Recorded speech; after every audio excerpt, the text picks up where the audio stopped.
Mic check, 1 2 1 2. If I can be heard, y'all spin a vortex up in the chat. All praises to the great spirit, the creator, the God maker, the maker of sun, moon, and stars. Little brother Malaki Macabee. Book of Judgment Part 3. Gotta hit that share button, thumbs up. All that like and good stuff, get them algorithms popping, and this story through. The gang still cooking. Let's rock.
All right, question for Is. Would you kill your child, your son, if your God told you to? You said if the Most High told me to? Yeah. Or yeah, man, the Most High said do it, then that's what it is. Yeah, man, the Most High said do it, then that's what it is. Yeah, man, the Most High said do it, then that's what it is.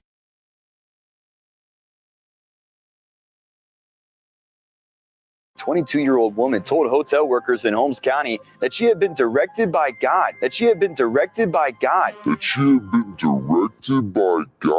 go on a shooting spree about the solar eclipse, and that not long after she left the hotel in a purple Dodge Challenger driving to the interstate, traveling west, shooting into two cars. One of the drivers was shot in the neck, the other grazed in his arm. If your God came to you right now, tonight, in pomp and glory, shining, and he commanded the death of your child, would you sacrifice your child? If the Most High is going to do it, of course. If the Most High is going to do it, of course. If the Most High is going to do it, of course.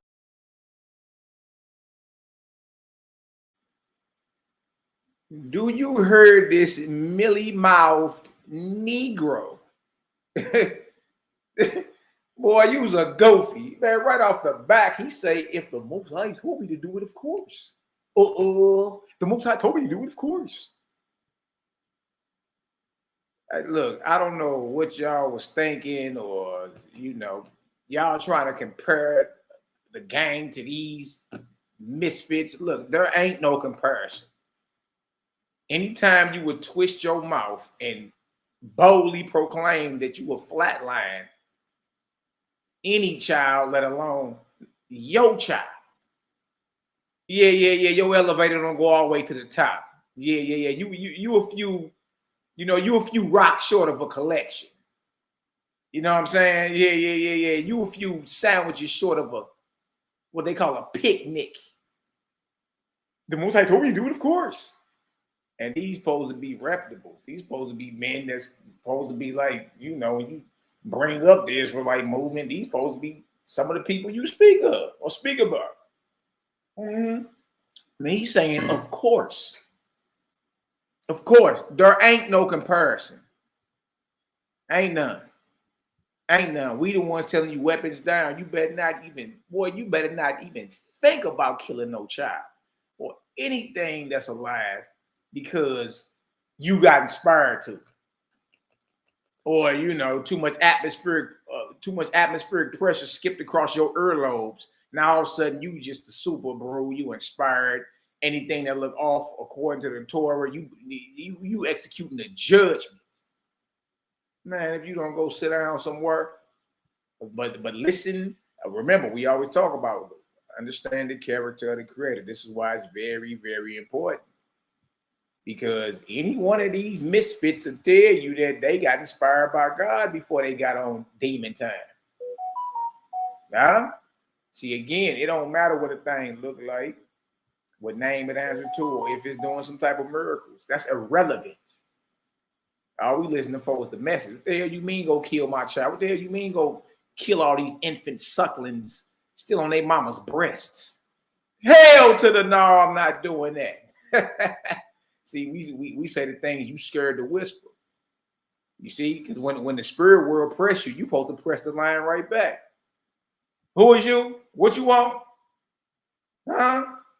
Oh, hell no, I'm not doing that. Bye. That's how you got to be. Let's go.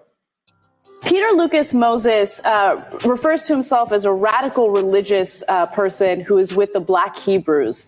And he just pleaded guilty to killing a four-year-old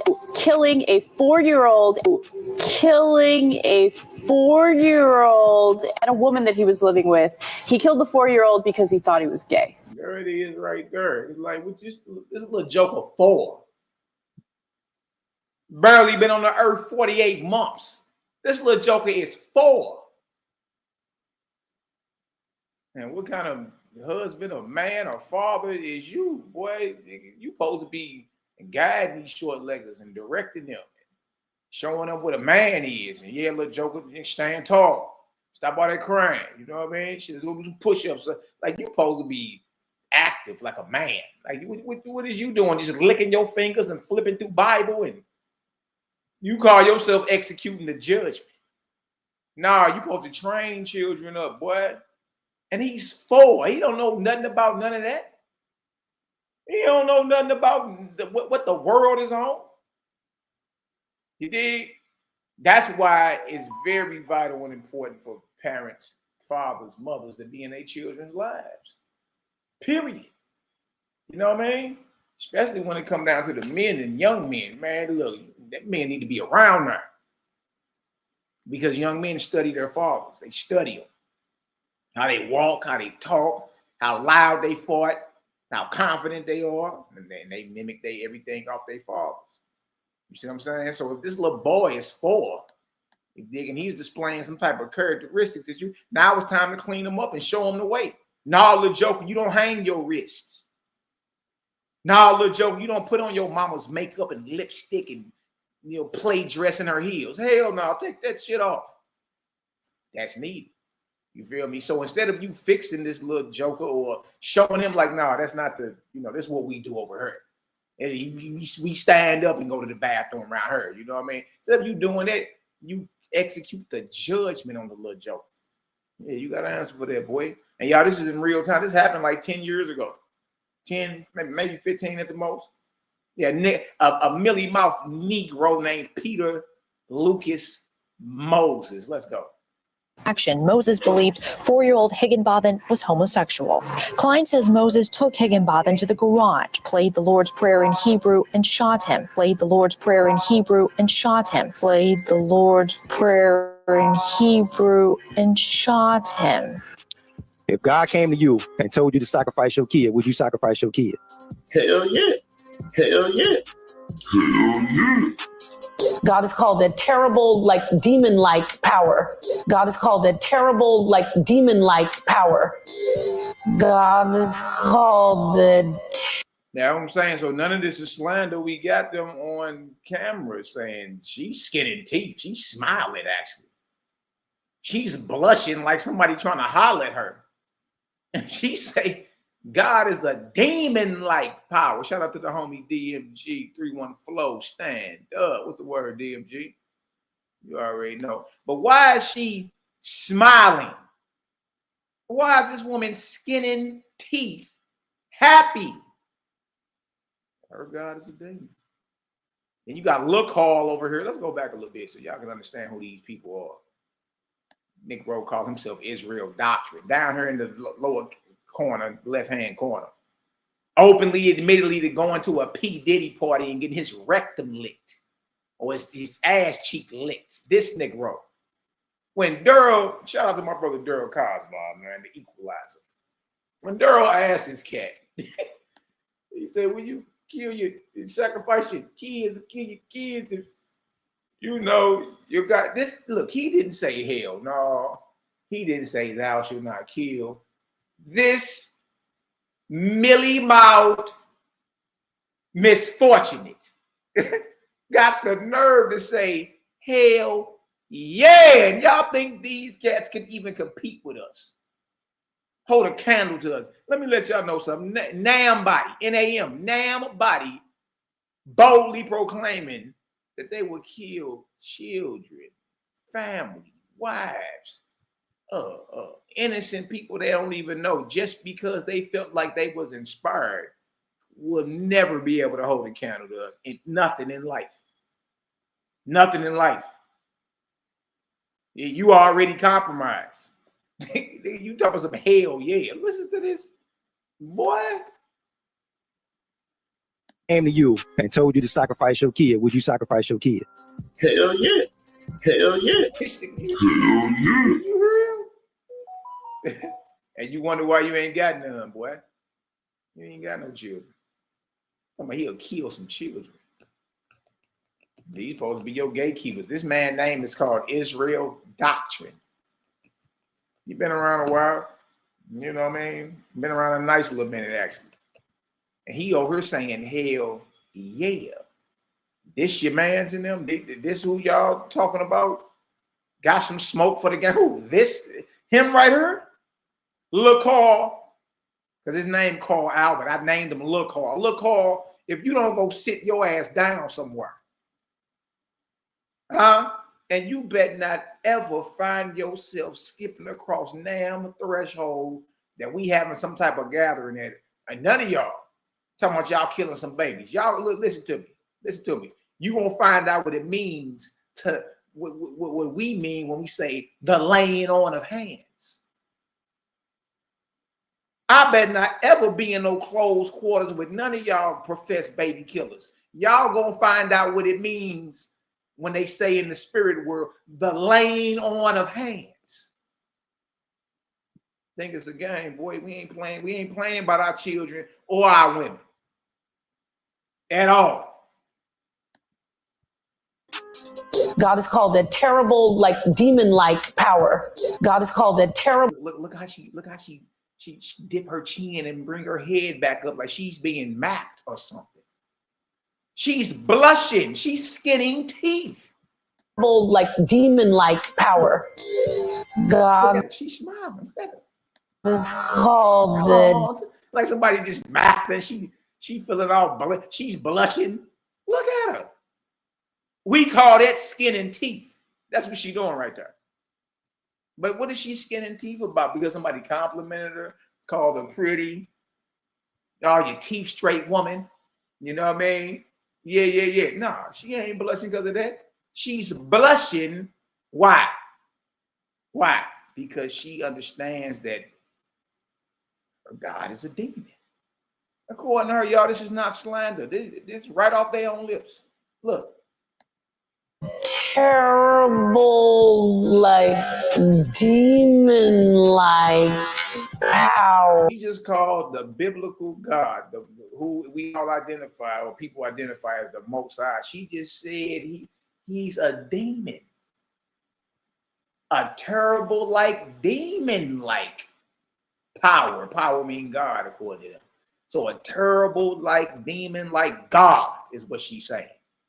And she's skinning teeth about it. Huh? So y'all, it should be no wonder why we look, the guy, we tripping. We God tripping. No, we ain't giving no passes out. No. You look, you got to answer for that one. You got to holler about that.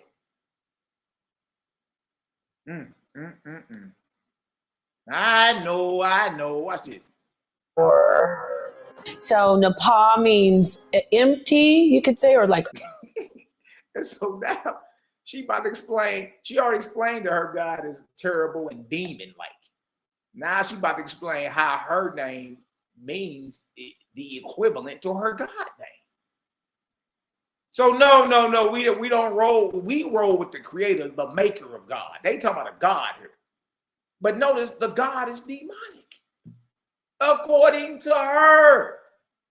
Now watch what she say her name is. Oh my God. Y'all be still clapping for this woman like she something deep. And man, this woman is remedial. Look at this. Open. Shita means. Look at her smiling. She's skinning teeth about this. Huh? Take a screenshot. You want to know what a demon look like, boy? You want to know what demon possession?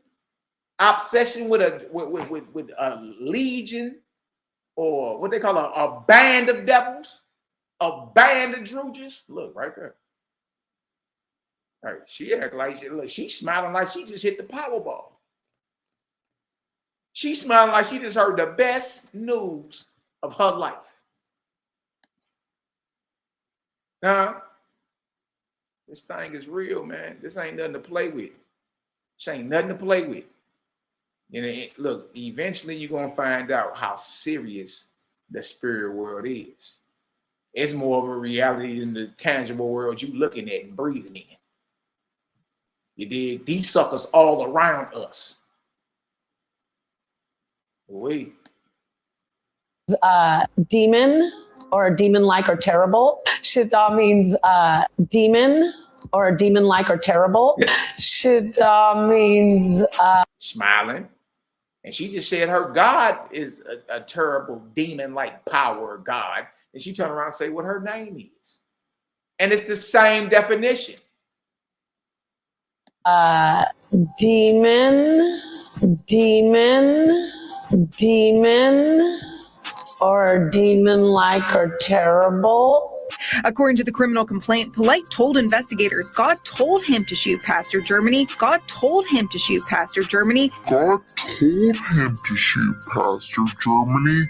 And he wanted to go to jail to clear his mind. Would you kill your child or your grandchild if your God told you to? Oh, man. So that's a yes? Yeah, it's a yes. It's a yes. It's a yes. But I think that it would be a test. I don't think the Lord would actually tell you to do it. I think it would just be a test because we can see. You'd be willing to go through with it?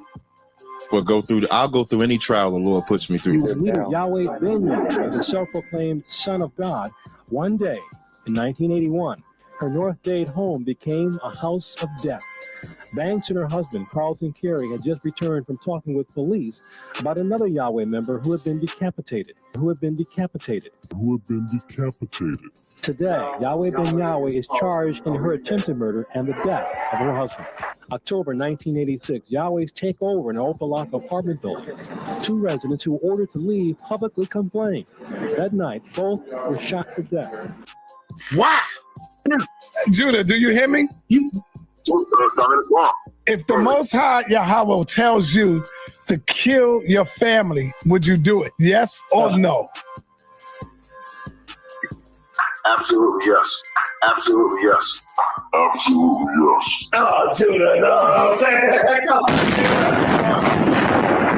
Damn. Judah didn't mean that, y'all. If the Most High say, put your family down, would you do it for the Most High? By faith, yes. By faith, yes. By faith, yes. But he's going to tell me not to do it, just like he did Abraham. We have a story like that already. Next. The moral law is that if a child was to be rebellious, towards their parents, they was to be taken out and be stoned to death because of that. You see what I'm saying? Would you do that?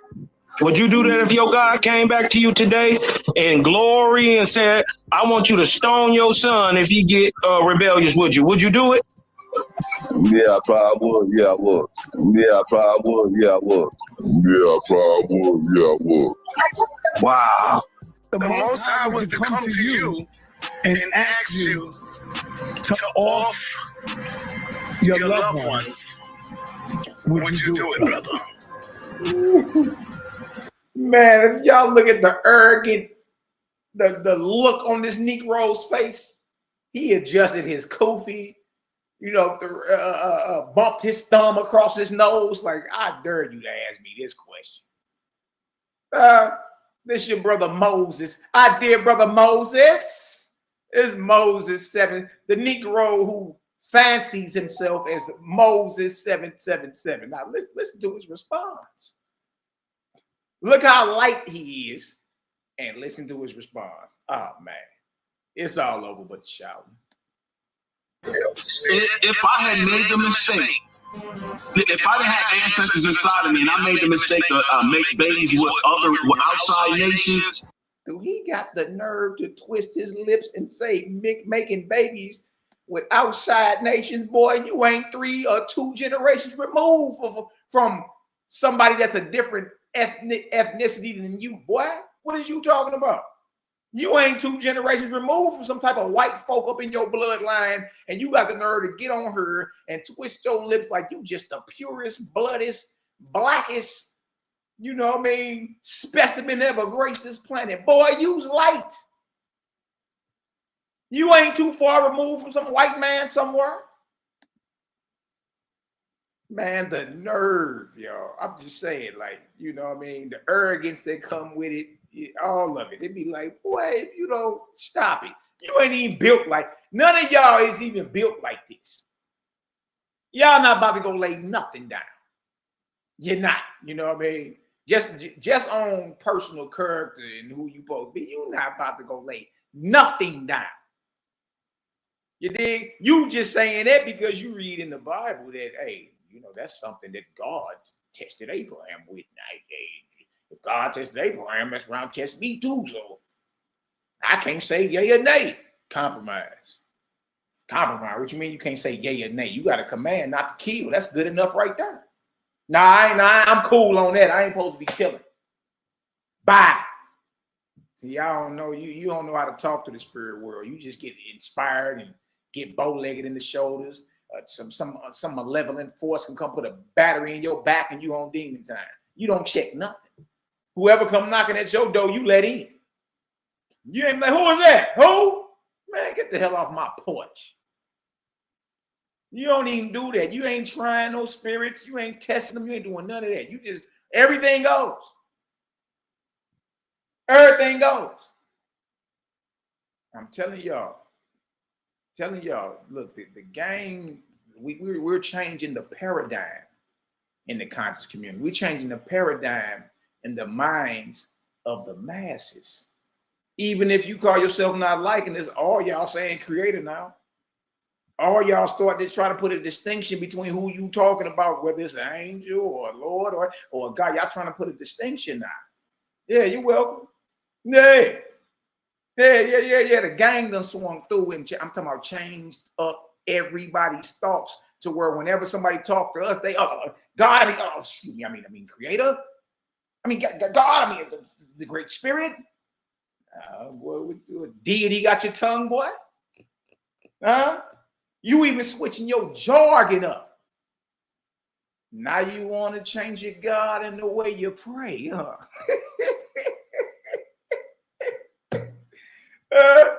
Yeah, you're welcome. It's all good. All praise. And then I heard the download from my ancestors. That Negro said if he got a download from his ancestors, he started moving his hand over in a circle of motion over his head. Man, come on. You need to put them away. Yes, I will put them away. Yes, I will put them away. Yes, I will put them away. Okay, Judah Nazareth. If the Most High come to you and say, I think he admitted like 3 times in this clip that we got that he would on 3 different occasions. This is the same God. This is the same God that say his God gave him gay thoughts. Gay thoughts, suicidal thoughts, murderous thoughts. Why would we want to serve or roll with a God? Your God. Your God putting gay thoughts in your head and got you thinking about men in assless chaps. Why would we even consider serving your God? Utter confusion. I want you to put down your family. I have a better movement for you that I need you to do. Would you do it? They're out of here. They're out of here. They're out of That nigga been over in Japan drinking too much sake. He been in Japan drinking too much sake.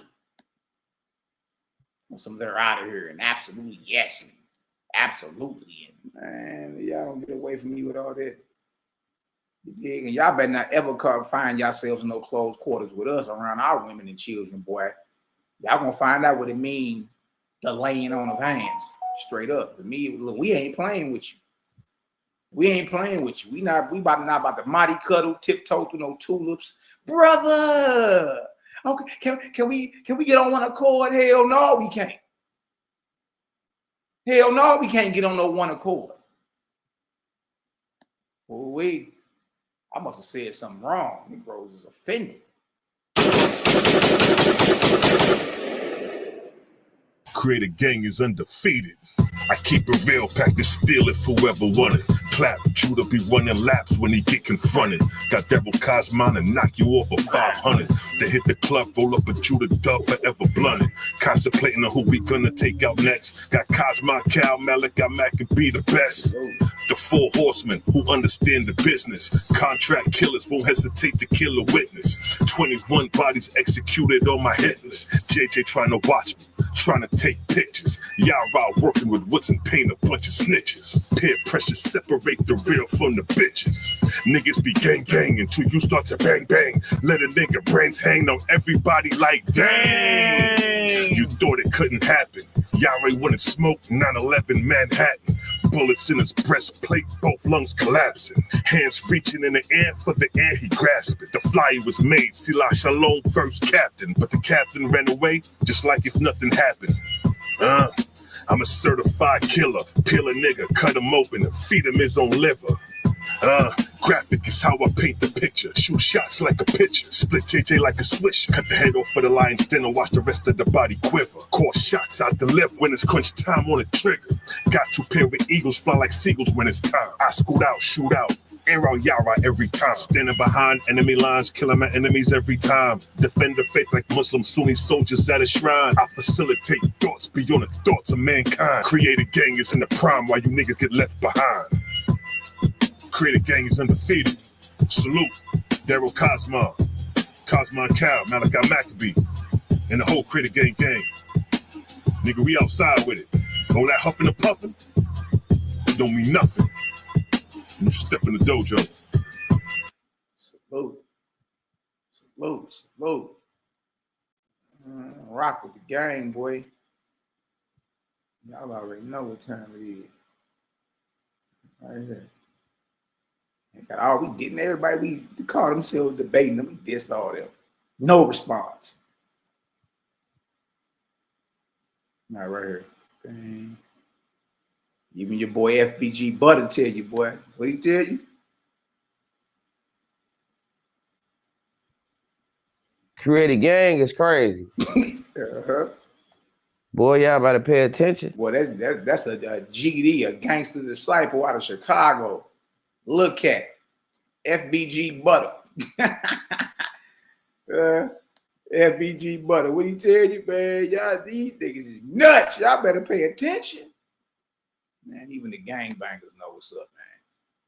You know, and to be honest with you, they already know. He on Cam Capone News. She like, man, Create a Gang is, that boys is crazy. You better pay attention. Better pay attention. I don't know what you doing if you ain't. Create a gang is crazy. Boy, y'all better pay attention. That boy, he over there trying to clean his nails out. Like, man, look, man, he ain't nothing to be playing with. I think we all know this. Shout out to my bro Bronze, man. Let's get Bronze in here, the old school. Get Bronze together, the old school. What's up, old school? Older Bronze.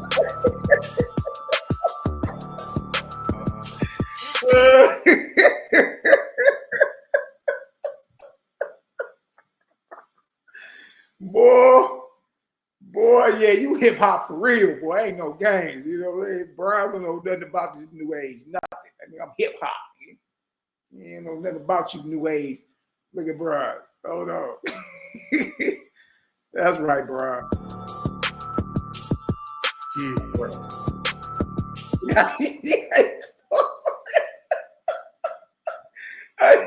Look how Bronze start moving side to side. Yo, that's a 1970s nigga right there, boy. That boy born in them 70s. Shit, nigga talking about, hold on, man. Let's get it. Hold on. That's my brother, boy. I try to tell you. Shout out to Bronze, man. Bronze Media. Y'all go like, subscribe, share.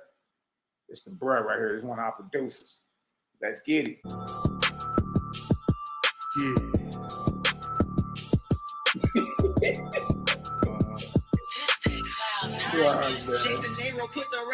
Create a gang coming, create a gang coming.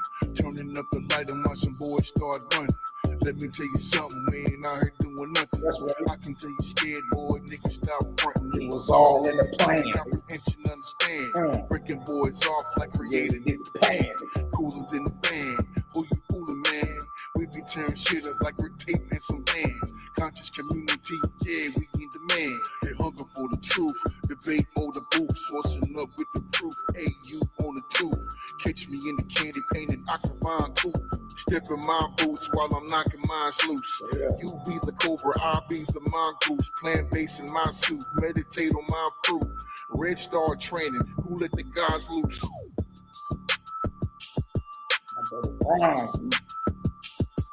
Shout out to Bronze, yo. Salute. We got up there. Yeah, moving in unison as one person in time to the music without a word of command. I think this is Satati's. Yeah. The host proceeded, each has a shining crystal in the place allotted and void in nothing, and also perfect as the Creator had made each a special work of wonder to inspire men with reverence for the talents he had created. Man, I'm telling you, man, there's a watch be holding up the level with it, bro. Holding up.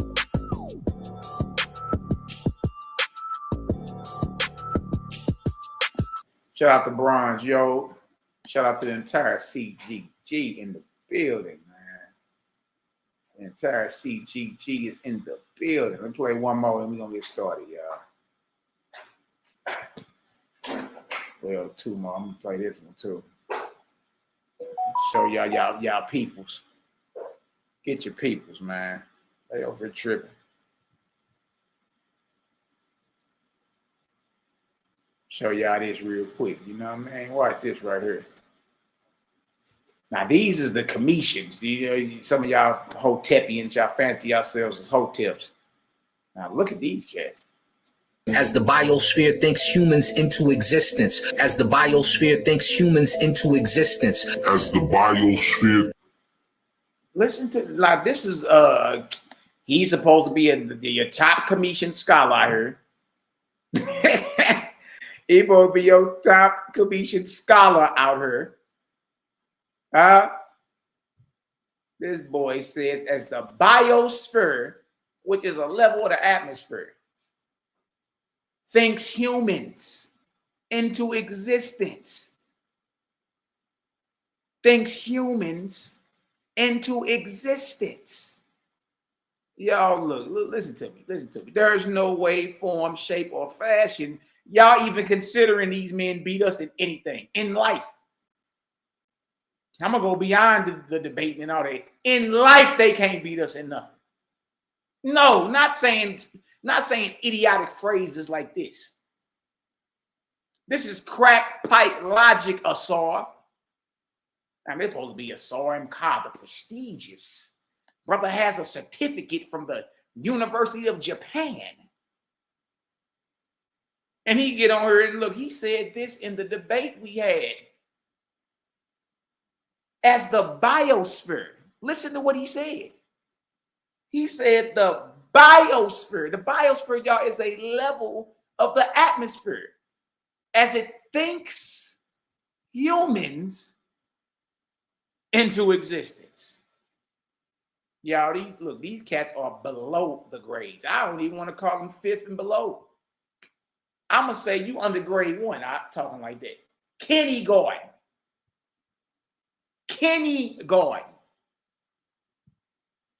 No, we can't let you pass with this. You just going to speedball this past the conscious community. Nobody says nothing. Huh?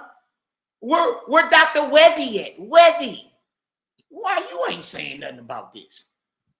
We're out the God killer. Huh? Why you ain't saying nothing about this? Where Smash Rockwell at?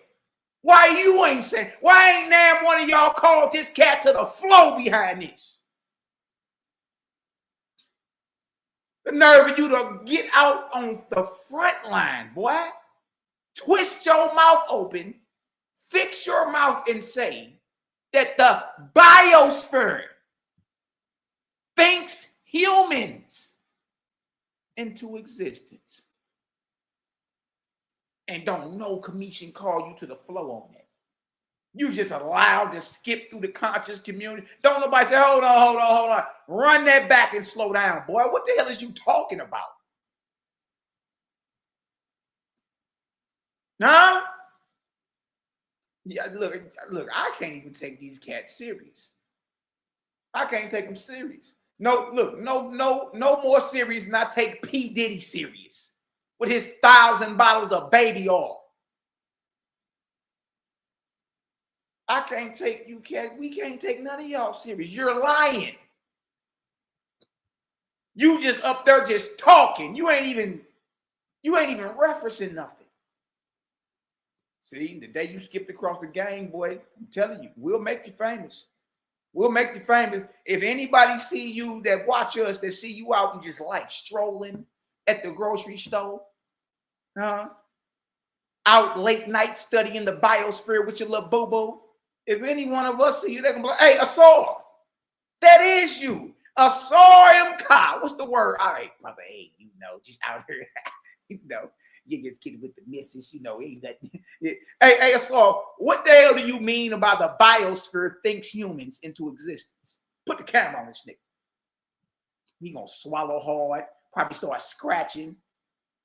Come on, man. You can't be serious with none of this.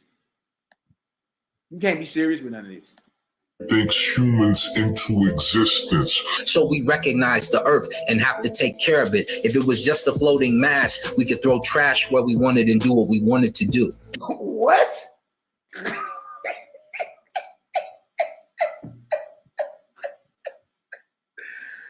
Oh, hold on. Let me ask y'all something. Did that make a lick of sense? Man, look, if Asar is making sense, y'all drop a 0 in the chat. If he ain't making a lick of sense, if he's not making sense, y'all drop a 12,000 in the chat. 0 if he makes sense to you. 12,000 if he's not making sense. What the boy? What did you just say? You over here winging your answers. Hold on. Nah. We're not about to let you pass. We're not about to let this pass. And then I get wind that Sonetta replays this debate where we buried these boys that night. They looked completely not unprepared. It was a shame. It was so bad. Sai released the footage and start doing it in segments. And then we got Sonetta on a hot mic that night. We got him and he didn't know his mic was still on. We got him behind the scenes calling Jabari mad because Cosmo and Kyle questioning their ass and they don't know how to handle Kyle. They don't even know how to handle Kyle. So Sai forgets his mic is on. He gets on the phone, calls Reggie while we question these niggas. We got him on mic. We got him on camera. Nah, man. Nah. You boys lost horribly behind this. Trash where we wanted and do what we wanted to do. He said if it was a floating mass. If it was just a floating mass, we could throw trash where we wanted and do what we wanted to do. If it was just a floating mass, we could throw trash where we wanted to do what we wanted to do. Genius, there's already pollution in this earth. What are you talking about? What are you talking about? If it was just a floating mass, we could throw trash where we wanted and do what we wanted to do. If it was just a floating mass, we could throw trash where we wanted and do what we wanted to do. It is in the southeastern side behind Punt that this God exists. So now he's describing where his gods existed, y'all. Y'all know the land of Punt. It's over in Africa. We call it Punt land, Somalia or something like that, over that way. Right? He's telling you where his gods exist. It is in the southeastern side behind Punt that this God exists. It is in the southeastern side behind Punt that this. So behind Punt land, y'all, is the Indian Ocean.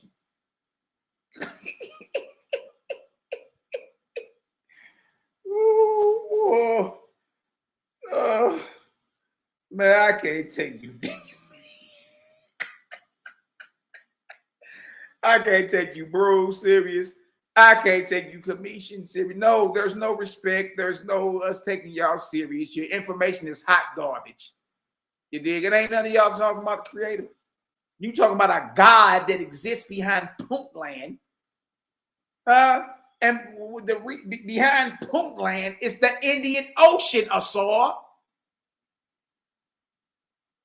This cat, look, when he get on Sonetta, they be seal clapping for this cat, like it's feeding time at the zoo. Ooh, ooh, ooh, ooh. The gang looking like, huh? Man, you niggas is not built like nothing. Stop it. God exists. And Ra rises in the morning and they're explaining the sunrise and how it comes up in the night. Man, hey, man. I think it's about time to leave us alone. when you start saying idiotic stuff like that, like the sun comes up at night and your God exists in the Indian Ocean behind Punt Land, and the biosphere thinks humans into existence. And then I got you on another clip claiming that your gods are made out of plastic, boy. Plastic. Sunrise and how it comes up in the night. The sunrise and how it comes up in the night. Let's talk about my teacher, award-winning scientist Hitoshi Moriyama. He said, when you take the ball and throw it into... So I know you ain't talking all this black power stuff, and you got a Japanese teacher. Come on, bro. So you didn't learn about the Big Bang nowhere in Kemet. Then what did you bring it to the debate for? We debated y'all on the science of cosmogony, creation, and time. That's what we did. That was the title of the debate. Well, you already know ain't really no cosmogonies out there but ours and the Big Bang. You bring the Big Bang out. We debunked it. Soon as my turn came up, we debunked it. I'm talking about in 30 seconds. Bah! Get it out the water. But how are you trying to speedball? How are you trying to speedball the Big Bang past the conscious community? But you didn't learn nothing about the Big Bang out of ancient Kemet and what you profess. You learned it from Hitoshi Moriyama. Hitoshi Moriyama. That's where you learn from.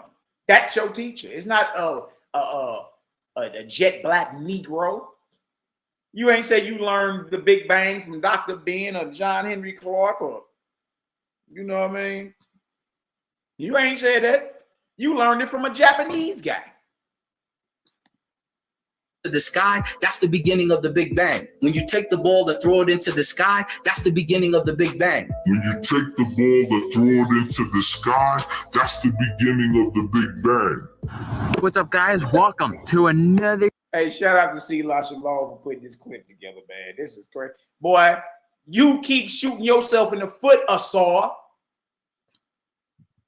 They told you when you take a ball and throw it up in the air. No experiments. Look, when we had the debate, my bros came with 2 working experiments. Shout out to Daryl Cosmon and Cosmon Kruger, Cosmon Cal. In our debate we had with them, since it's a science debate, we brought out 2 science experiments. 2 working experiments and showed you. How many of the commissions come out with? None. Look at this. Sure, and today, guys, I will be throwing a basketball in the sky. That's it. And you're watching the universe expand until it reaches its zenith. When it reaches its height, then the universe is expanded, and in those areas it cools off, and we can tell because the ball starts to come back down. Because the ball starts to come back down. Because the ball starts to come back down. Oh, God. Hey. Friction. Oh, no. Oh. Here come Open Demon. Here she comes trying to talk and explain herself. And mind you, she just put herself in this debate. She joined the side of the committee. She's like, what is you doing over there? Yeah, her presentation was just horrible. Her screen wasn't working. Here she goes trying to explain something out of a waspy. Now look at Cal's face right here. Look at Cal. She tried to explain this. Look at it. Friction is the heat is look at Cal. Cal knows. Cal knows this woman don't know what she talking about. What? Caused by the molecules moving, speeding up. Nothing is being brought out. Is heat being brought out? Yeah. Nothing is being brought out. Is heat being brought out? Yeah.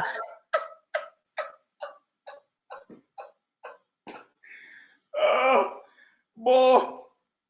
boy, I'm trying to tell y'all. She say, is heat? Nothing is coming out. Is heat coming out? Yeah. That's why he's wrong. Oh, man, I can't. These are not scholars. These are not gatekeepers. These are not elders. These are cats that are below the grades.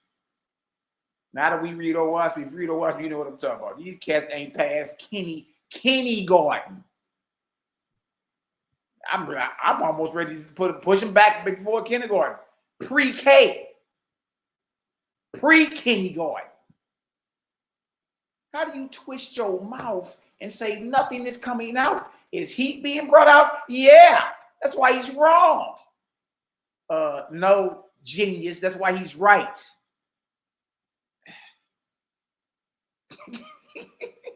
Man, we may be looking at drugs and drudges, man. I'm trying to tell y'all. No. Even look at Safe. Sa looking like, look, shut up. You embarrassing me. Jabari, look at Jabari. Look at Asar. Asar playing with his hair. Everybody on her side looking like, look, slow down before you embarrass us. Cal over there like, too late. Too late. Open Demon already told you. You know what I mean? That she don't know what she's talking about. And again, y'all, this ain't slander. This is what's coming off their mouths. She don't know what the hell she's talking about. Look, watch this. Nothing is being brought out. Is heat being brought out? Yeah. So let me tell you where it's located in the Book of Cosmogony. The Book of Cosmogony. Let me show you where it's. The voice is just irritating. It's almost like Marcus, darling. Lady Eloise. Like, I am not wearing any panties. Y'all remember the movie Boomerang with Eddie Murphy back in the day? Some of y'all may be old enough to remember that. There was a woman in there named Lady Eloise. You dig? Had the most annoying voice ever. You dig? Oh, no, man. This right here is just... Then she called herself trying to pick up Owaski. It's Cosmogony and Prophecy. And she about to... Oh, my God, man. Cal decapitated her. It's all over but the shout. Look at it. 38/1.37 to 42. She don't know even she don't got enough sense to know what a Owaski is. If the first number is the book number, y'all. 38. So you can go to the 38th book. Okay, Cosmogony and Prophecy. The next number is the chapter, and the next number are the verses. She don't even, that's what I'm saying. Like, you dealing with people who claim they've read Owaski and don't even know the basics. They're lying to you. Is where it says the sun does not give off heat in the Book of Cosmogony. Then why is the space between the face of the sun and the face of the earth freezing cold? Objective proof, she don't know what she's talking about. This is from NASA, Webb Telescope. By the way, Webb Telescope is not going out our galaxy, it is going towards the sun. Conduction and convection. Cal killed it on that one. You did. All right, well, if the earth is receiving all its heat or its heat from the sun, why is the space between the sun and the earth at negative 400 degrees Fahrenheit? It's ice cold in space. Maybe you've been looking at something totally wrong. And even NASA tell you the James Webb Telescope, they give you the exact temperature where they at. Negative 446 degrees Fahrenheit. Below zero. Now, with the Earth, that's what I'm saying. Y'all got to get into this science over here. Because now you got to get into the vortex. You got to get into the cosmogony. You know what I mean? Then you gotta objectively prove it. Do some experiments like my brothers and them did. You see what I'm saying? He killed it and used the article to prove it. And then Jabari gets up here and agrees. Can't happen in empty space due to the lack of matter, and heat transfer occurs slowly by the radiative process alone. Conduction and convection can't happen in empty space. Okay, so conduction and convection can't happen in empty space. Well, that means, Jabari, you agreeing with us. If the space between the sun and the earth is freezing cold, you dig, then where is the earth receiving its heat from? Ooh-wee. Ooh-wee. Due to lack of Easy money, y'all. It's easy money. You dig? It ain't hard once you just sit back and just trip off of it and say, dang, and really get into it. Everything that you've been taught about any of this, you dig? It's time to go back to the drawing board and reconsider. Last thing. Create a gang is undefeated. Create a gang is undefeated. Know that. Know that. They not like us. Separate the real from the fake is a must. We stand on creator and no God we trust. Team Kemet got crushed into powder and dust. Woo! Kemet looking bad now. 1, 2, 3, 4. How many men down? Look at us all running, ducking, trying to skip town. Now power one it in. You Hebrew, what you Kemet now? Siding with the people that enslaved your own people now? Chop you up into pieces and throw you in the river now. Reggie right beside you, get ate by Kemet, crack it down. Look, we got them running, covering square miles. Scared to death, what's left? Only to take the crown. Get smashed down on your own stomping ground. We took over like the Hicksons on your turf doing a disco. 2-stepping, no half-stepping with the info. You wouldn't even know the book of the dead, bro, if it wasn't for the translation done by my sparrow. Your time's narrow, semi-missiles blow out your arch arrows. Arches down, so goes the pharaoh. I saw him reading the glyphs like he an expert. But where he learned that from? This about to hurt. First translation came from Samuel Birch. European Egyptology gave you it first. You couldn't translate a bird to a word without looking up them European definition verbs. Y'all niggas acting like y'all blackity black. Frontin' to the people, man, y'all niggas actually whack. Your pathetic comedic creation meant there's a trap. The blind leading the blind with no actual facts. Shabario Saze, you softer than Sade. Come to find out he followed Yahweh. That was your execution. You par Rosicrucian. Western thought you using. You are quite confusing. Don't know what you doing. How my eye got you moving. Right now you are losing. At your wake I'm viewing. R.I.P. communion. Mummy wrapped in ruin. OSB is ruling. Science has been proven. All motion moving. You live in an illusion. Who you think you fooling? Think you need some schooling? It's like Reggie out here living in a ghost town. Walking around like I see dead people around. I don't believe in spirits, but I believe them now. Stuttering Stanley, you can have a seat now. Stuttering Stanley, stuttering Stanley, stuttering Stanley, stuttering Stanley. Shut up, you freak. Freaky ass Kemet, they got 69 gods. Freaky ass Kemet, they got 69 gods. Freaky ass Kemet, they got 69 gods. 69 gods, 69 gods. Freaky ass Kemet, they got 69 gods. Freaky ass Kemet, they got 69 gods. Freaky ass Kemet, they got 69 gods. 69 gods, 69 gods. Create a gang is undefeated. Create a gang is undefeated. And it's gonna remain that way. And it's gonna remain that way.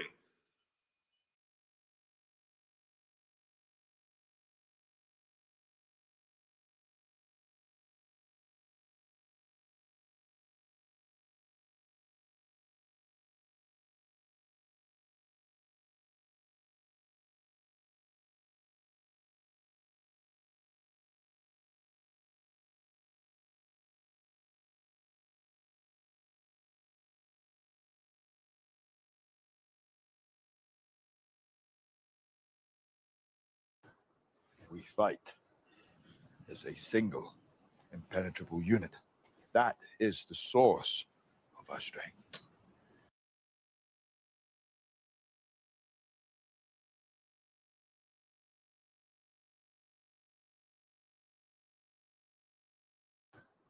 We fight as a single, impenetrable unit. That is the source of our strength.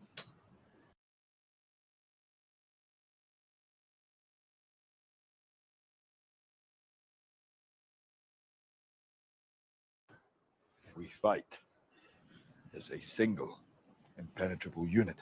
That is the source of our strength.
Mic check, 1 2 1 2. Yeah, man, I likes that that little quick little 16-second.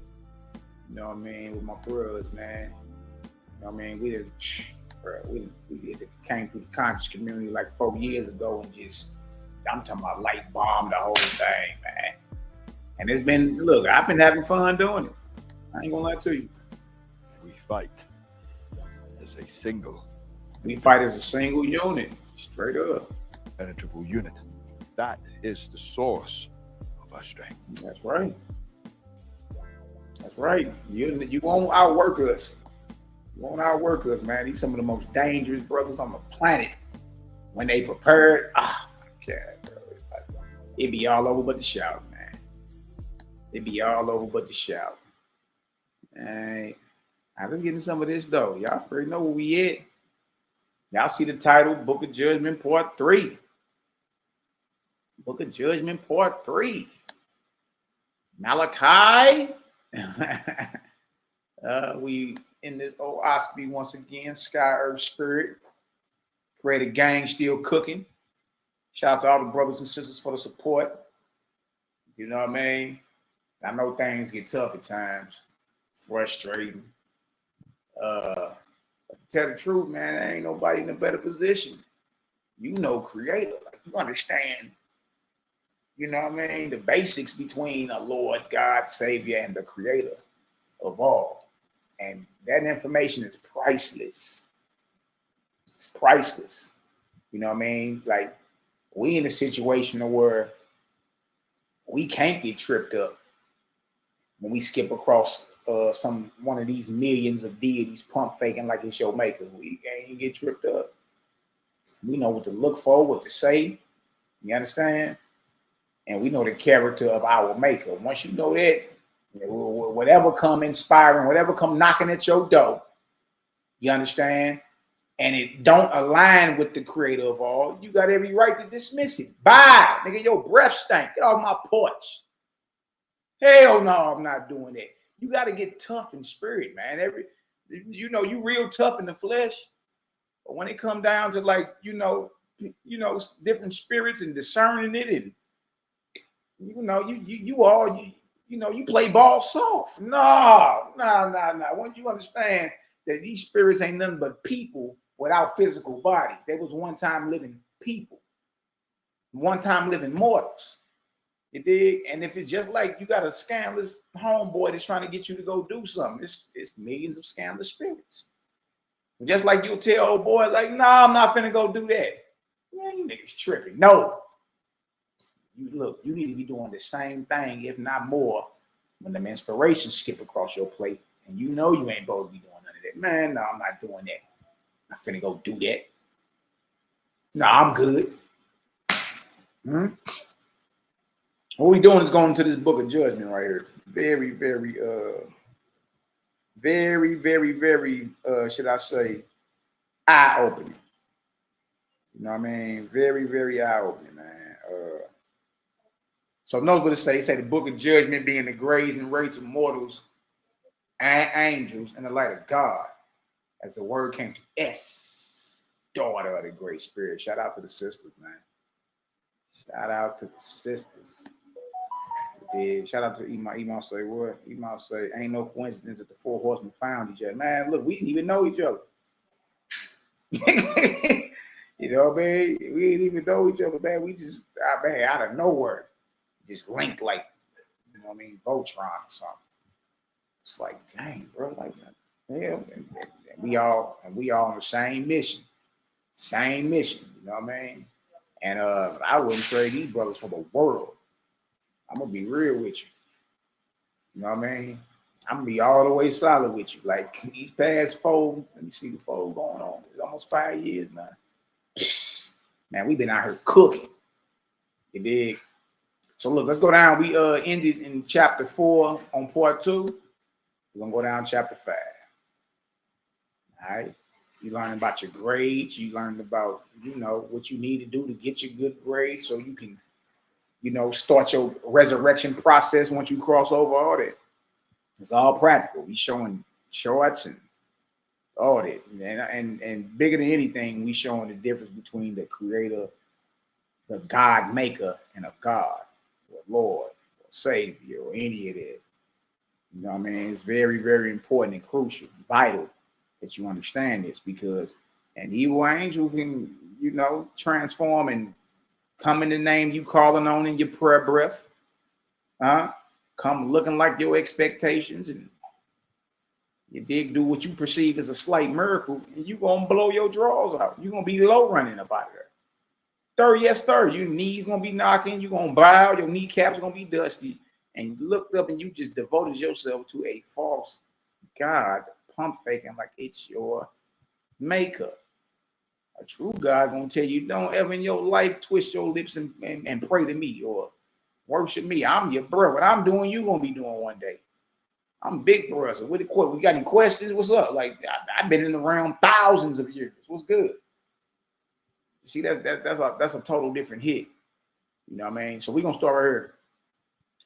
We're gonna start right here at the end of chapter 4, verse 21, Book of Judgment. Then we'll get to chapter 5, 6, and 7. Very, very powerful. I mean, easy money. Easy money. Y'all hit that like button, that thumbs up button, and all that good stuff so we can get some understanding around this piece, man. All right? We ain't here to get no type of spiritual nourishment and understanding. And what is we doing? What is we even doing? Let me turn this down. Bang. All right, let's cook. Let's get to it. Let's cook. All right, got that right there. Definitely have the chat pulled up. All right, now look at this. Chapter 4 and 21, Book of Judgment. Oh, I speak. Hear the words of your God, O man, and be wise in your judgment. He who created you alive gave you of his own being. Be steadfast, meaning be faithful. Be loyal to him. Be loyal to your maker, right? And you shall not err, but eliminate yourself from the chance of error. Look at this. All you gotta do is stay down with the Creator, and you will eliminate. All you gotta do is be loyal and steadfast to the Creator, right? And you will eliminate yourself from the chance of error. Meaning giving your devotion over to something false, something that ain't even responsible for making you. Look at this. He alone is unmistakably your sure foundation, in whom you shall not be tripped up. See?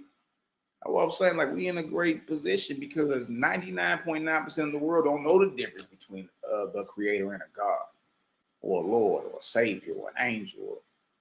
It's just one big old pot of gumbo. Most don't know. So you want to eliminate yourself from the chance of error and not be tripped up, man. Look, roll with your maker. Choose your maker, the Creator, the God maker. That's who you choose. You can't be tripped up once you go that way. Can't get tripped up. Your Creator is sufficient for you and your resurrection. And for this reason, in your soul, you shall abjure or deny all God's lords and saviors. Yeah. Creator, right? Look at this. Neither shall you try to exalt his name by adding to it any name in the shape and figure of man, nor by any one of woman born. So you had a Creator, and then you'll be like, but Muhammad is his prophet. Jibril or Jesus. And look. In order to eliminate any type of error, any type of you being tripped up, listen to me. Your Creator is all powerful. Everybody else you naming is a creation. Muhammad, Samich, Jesus, Buddha, all these men, all these are creations. These are not the Creator. You see? And what Owaski is bringing out is that your Creator is sufficient. It's time to get all this idolatry off the table.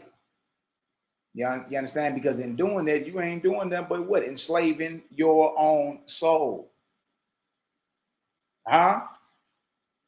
No, we say, neither should you try to exalt his name by adding to it any name in the shape and figure of a man, nor by any one of woman born. Good night. Seek to attain to his voice. And what? All things. And to obey him for righteousness' sake. Do not be stubborn in your own conceit. Look at this. Look at this. And your singleness of purpose, you should be ministered to by the spirits of the first resurrection.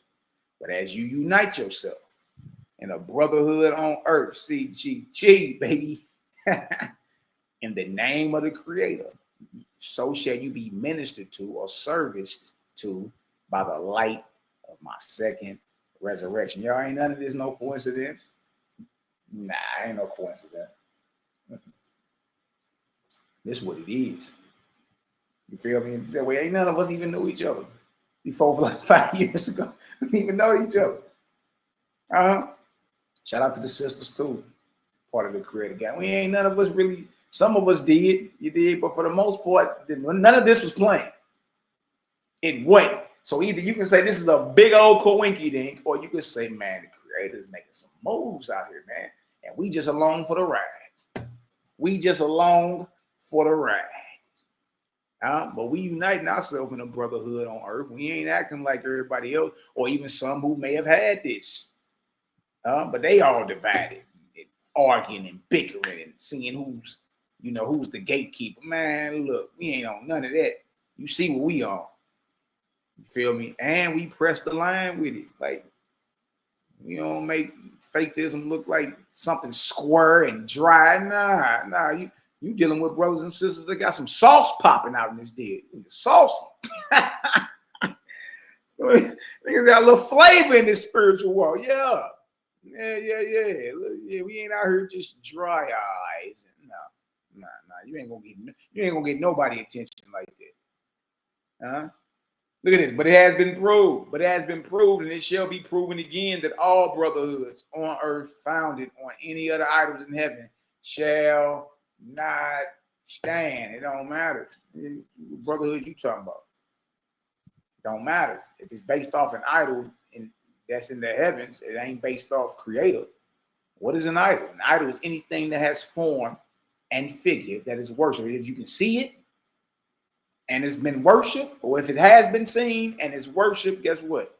It's an idol. It's an idol. It's false. And any community that's behind the deities, the idols of heaven, will fall. You know, man, if you straight way, you see what's happening with good old Charles Dial over there. Hey, guess what? It's falling to pieces. Look at this.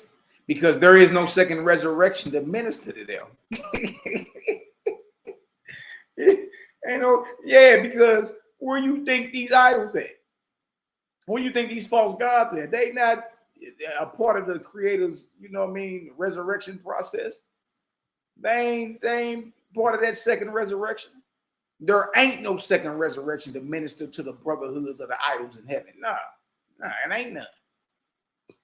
They're all false gods. And all societies, constitutions, and bylaws founded by men not capable of the second resurrection shall fail.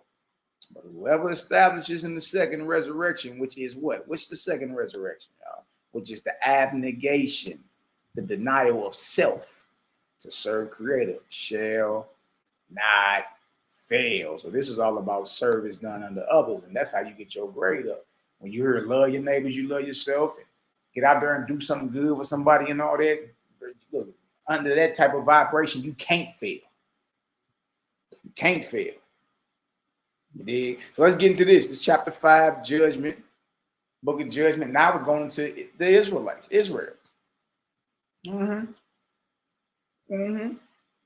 Shout out to Israelite for life, by the way. Shout out to the nation. But you know what the problem is, right? You know what the problem is? We addressing behavior. You know what I mean? We addressing character. See, you got the Orthodox Israelites acting the way they act because the God acts that way. God is angry, vindictive, jealous, bloodthirsty, required the fat off organs and chopped off goat heads. And so when you step up and you start questioning some of that, Negroes get offended and mad. You know what I mean? They get mad about that. But just like, but look, we only speaking what you've been thinking. You've been known something is up with that. What the hell you mean drink my blood, eat my food? What the hell is that? Now look at this. Now let's get into this. This is an excellent read right here. Look what it says. Hear the words of your God, O Israel. You're hearing people today this ain't got nothing to do with the Israelites. Man, shut up. Y'all not reading this. Y'all don't know what y'all talking about. You just talking. You ain't read nothing. And then you got people out here championing y'all, seal clapping. Look, sit down somewhere. All right. Hear the words of your God, O Israel. Do not shut yourself up against the wisdom of your elder brother, God of heaven and earth. Notice God calls himself what? Our older brother. God don't call himself the Father. God don't call himself, you know what I mean, the Creator. God in here tells you, I'm just your brother, your elder brother.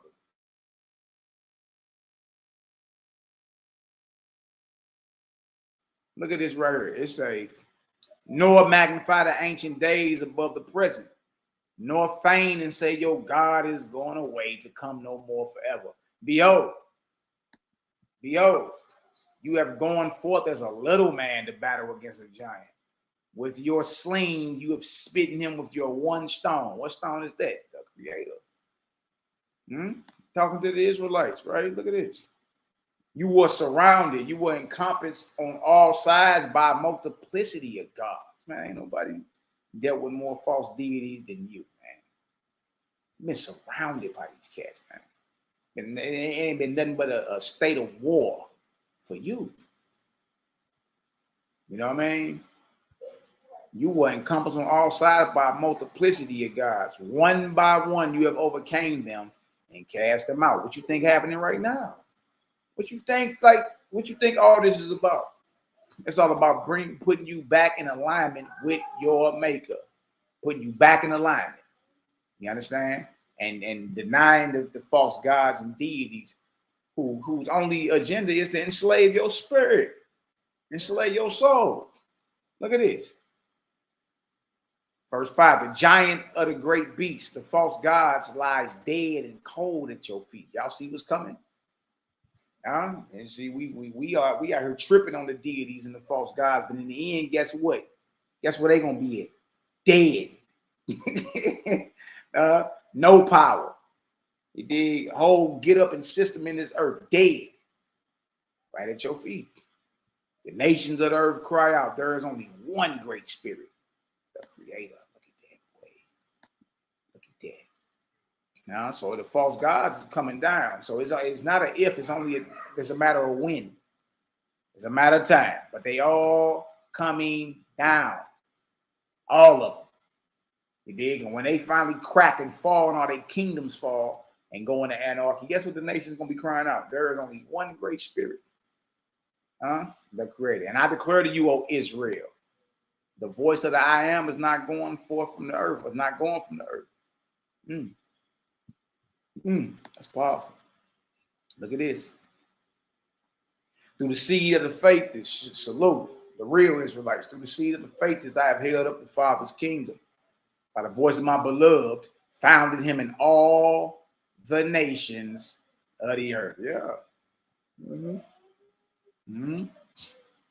Look at this. Your enemy exulted, saying, behold, they are a scattered people. But your God profited in your footsteps and in the words of your mouth. There is only one great spirit, Jehovah. And I have provided to you after the manner of your forefathers a place to inhabit. There you should not longer pay tribute or worship to the gods of the idolaters. Come out of the darkness of despotism. Ah, man. What are you telling Israel to do? Come out of the darkness of what? Despotism. Y'all know what that is? Just, favorites among us. Let's look it up for you, just in case y'all don't know. Definition. Let's look this up real quick.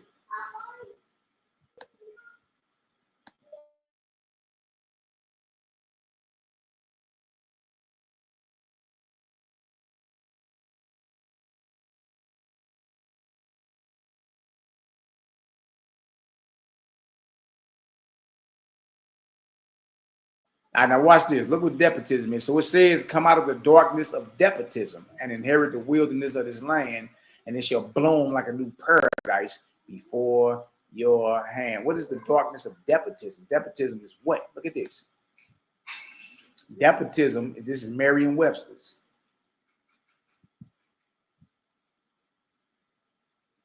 With despotism. Despotism is defined as an oppressive, absolute power and authority exerted by government, ruled by depot. It refers to a form of government controlled by one person or a small group, or the depot has complete control. Often without fair elections. In political science, it is characterized by a single entity ruling with absolute power. Absolute power. And if you think about it, that's what the kingdom of heaven is supposed to be. It's supposed to be Jesus, and then it's supposed to be the Israelites ruling the earth with absolute power. But here you got Owaski telling you to come out of the darkness of despotism. This ain't about you ruling and lording over nobody, whether it's your Israelite family or whether it's any nations in the earth. Ready to say that's darkness. True God say that's darkness to be oppressive and rule with absolute power. That's what America does, right? That's what Russia does. That's what all of them do. It's despotism. Oppressive, absolute power and authority exerted by government. So creators say, come out of the darkness of that. You think you about to, what kind of kingdom you think you about to be a part of to where it's oppressive? You know what I mean? I know a lot of y'all can't wait to have you some slaves and working from sun up to sundown underground, except on the Sabbath day. I heard Nick Rose say that before. This is how real this gets, man. So notice what he say. He say, come out the darkness of despotism. Let me share the tab for you so you can see it. Now we all know what despotism is. It's an oppressive government that rules with absolute power. And Israel is told to come out of that vibration. All right, if y'all understand what despotism means, y'all drop a 3,000 in the chat. You know what I mean? CGG still cooking. CGG still cooking.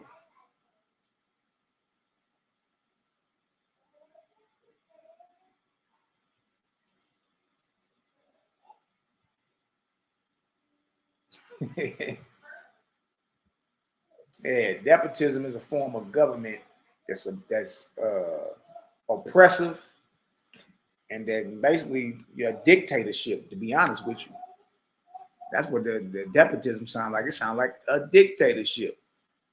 Look at this. Let's keep going. Yeah, so that's the wrong mindset to be in, right? Wrong mindset to be in. It keep you with a superiority complex. You become more and more of a bigot. You run around twisting your mouth, claiming you hate white folk, but the cat sitting next to you is a white boy. Talking about the ISUPK. Like, okay, so what's the problem? Even if you say, well, no, he's not white, he's Puerto Rican or whatever the hell you claiming. You dig? All right, well, on the inside, maybe, but what we perceive and look at when we see him is who you calling the devil. That's what I'm saying. The doctrine can't stand. It's based off of false God, so it's going to fall. You dig? And that's why the Wasp is saying, come out of the darkness of despotism. Let it go because it clouds your judgment. You're supposed to be dealing with people based off their spirit, their character, no matter what they look like. It don't even matter to me. I'm past that. Curvy, he black and he look. What if he's a black-hearted urine drinking bastard? What if he's a rapist or this nigga like to touch children? He a PDF. Oh, but he's a brother though with melanin and he got an afro. Man, we don't care nothing about none of that. So what? That mean to us? You dig? No, we gonna judge somebody and deal with somebody based off their character. You know what I mean? And when you come around people, you be reading spirits, you be knowing, nah, I can't be around that person. That's gonna be a problem. Or I ain't with number good vibes. What number good vibes when I was over that way, man? Number good people. See, you naturally read any room when you walk in, no matter what color they are. No matter how much concentrated forms of melanin they have or how nappy their hair is. You naturally read a room when you come through. Right? Look at it.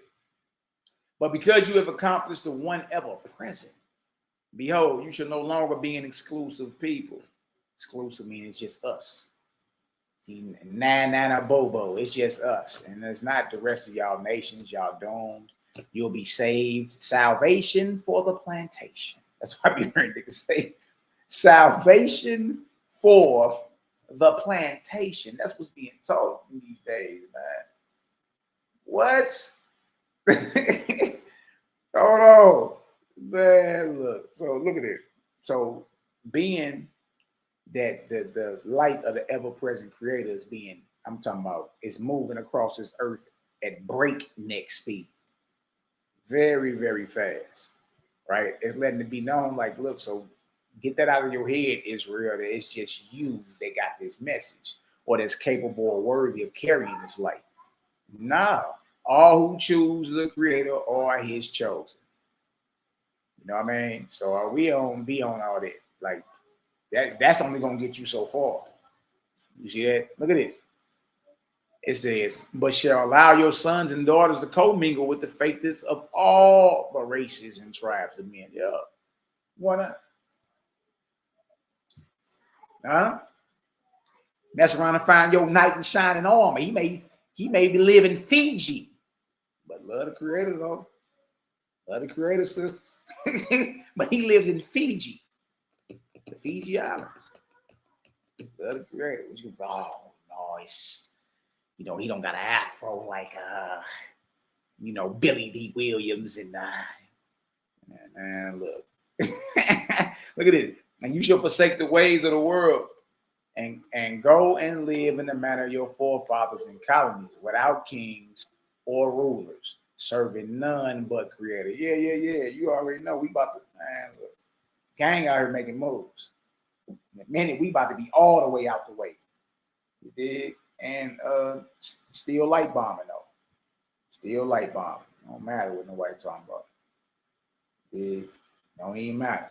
All praises to the creator. Look at it. So, and your people shall hold all things in common. You see that? You see that even in the Bible, in the book of Acts at the end of that.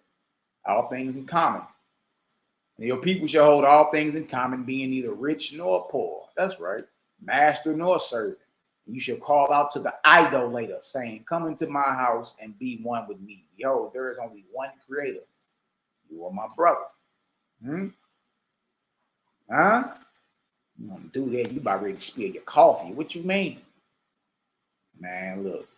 If you ain't out here to repair the breach, you know what I mean, to help fix your brothers and sisters or, humanity or whatever, then what you doing? You just out here for what? Views or for people to stand up and clap when you walk in the room and 30 at 30. Like, bro, we got all work. We got all labor and righteousness we got to be doing out here. You know what I mean? And some people just do it for the attention, but I mean, the real ones is behind the scenes laboring. Like, man, that's what it is. You dig? And it shall come to pass for you, O Israel, the way of your people shall be open, and they shall be delivered out of the bound kingdoms of the east. Good night. Where you at? Where you at? Where you at? You in the west. You in the west. And it's talking about Israelites being delivered out of the bound kingdoms of the east.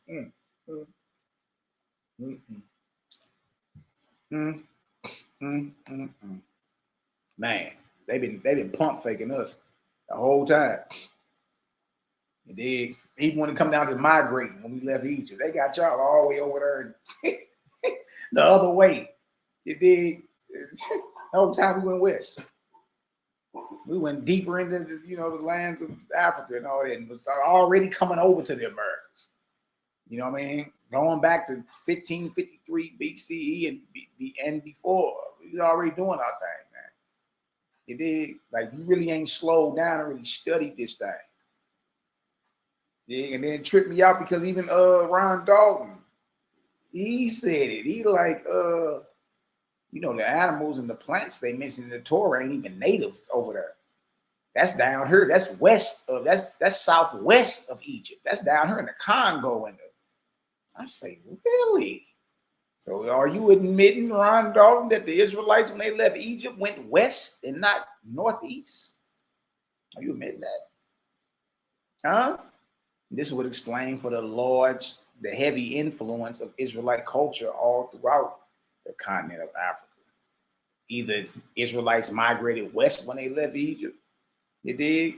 Or, these is just, African cats that was converted to Judaism by Jaime and them.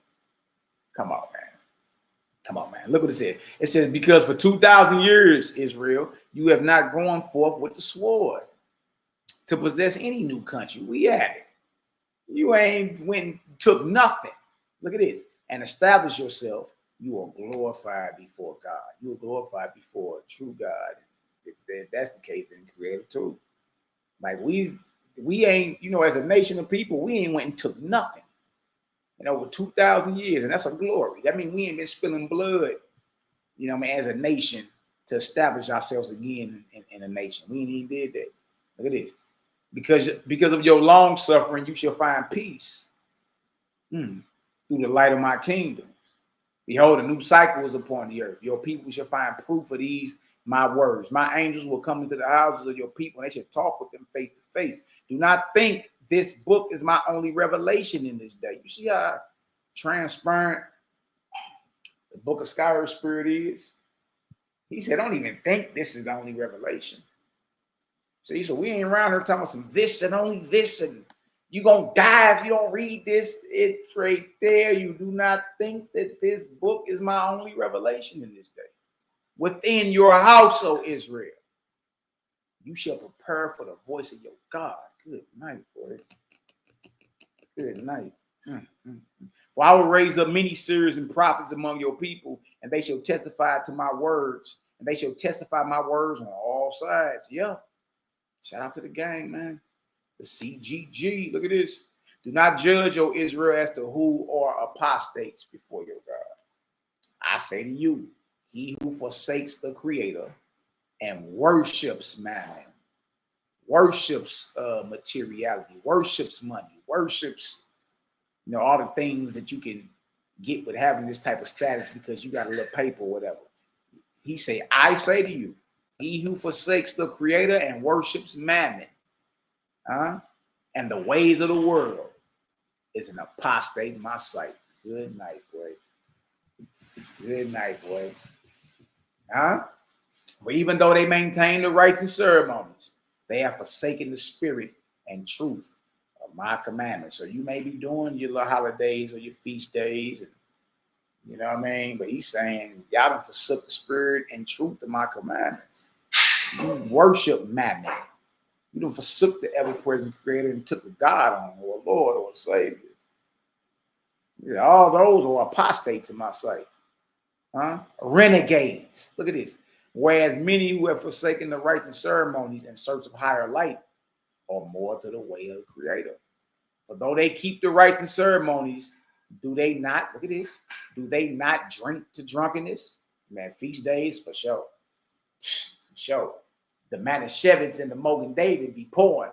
The Remy Martin VSOP, the 1738, the Don Julio, man, listen to me.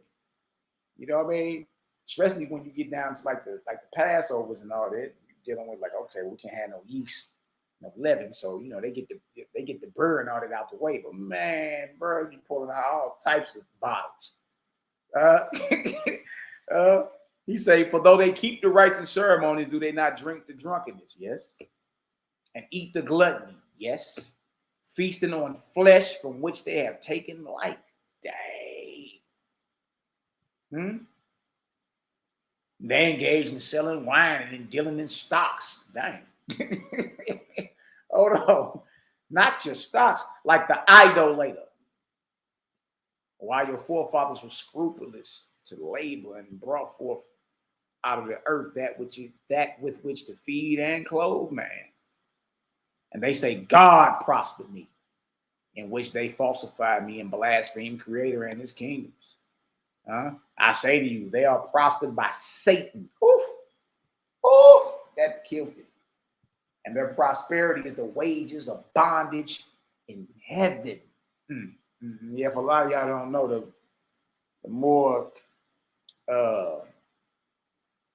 you increase in, wealth, and you really ain't doing nothing to better nobody with it, the more you put yourself as a slave in the next world. You're bound to your money, your status, your riches. You're bound to it. Huh? And here you over, God prosper me, it says, in which they falsify, they lie. They falsify me and blaspheme the Creator and his kingdom. God, like, I ain't had nothing to do with you over here, doing all that. This ain't what this about. He said, I say to you, they are prospered by Satan. Dang, that's cold. And their prosperity is the wages of what? Bondage in heaven. Your prosperity is the way, it's what you get paid. It's what you get paid. In this life, you get paid in bondage in heaven. Dang. And because of their wickedness, they have led my people to disbelieve in my justice and the plans of my kingdoms. For which reason? For which reason? For which reason they are more apostatized in my sight than those who are good, who say there is no God. Like, man, y'all more renegades than those who do good, but they're atheists. You more of a renegade than an atheist. Look what he's saying. Look at this. Throw open your doors, O Israel. My angels stand at the threshold. Oof. These my words which I have told to you beforehand shall be corroborated by hundreds of thousands of witnesses from my heavens. Good night. Seek for the resurrection of your soul, O Israel. Seek for the resurrection of your soul, O Israel. So Creator may be glorified in you forever and ever. Good night. Good night. If y'all get some understanding, drop a 9,000 in the chat. Easy money. Easy money. Greatest truly marvel. And again, y'all, this is your own journey. It's your own journey. You go grab some water real quick. Y'all do y'all thing. Give me a second.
Mic check, 1 2 1 2.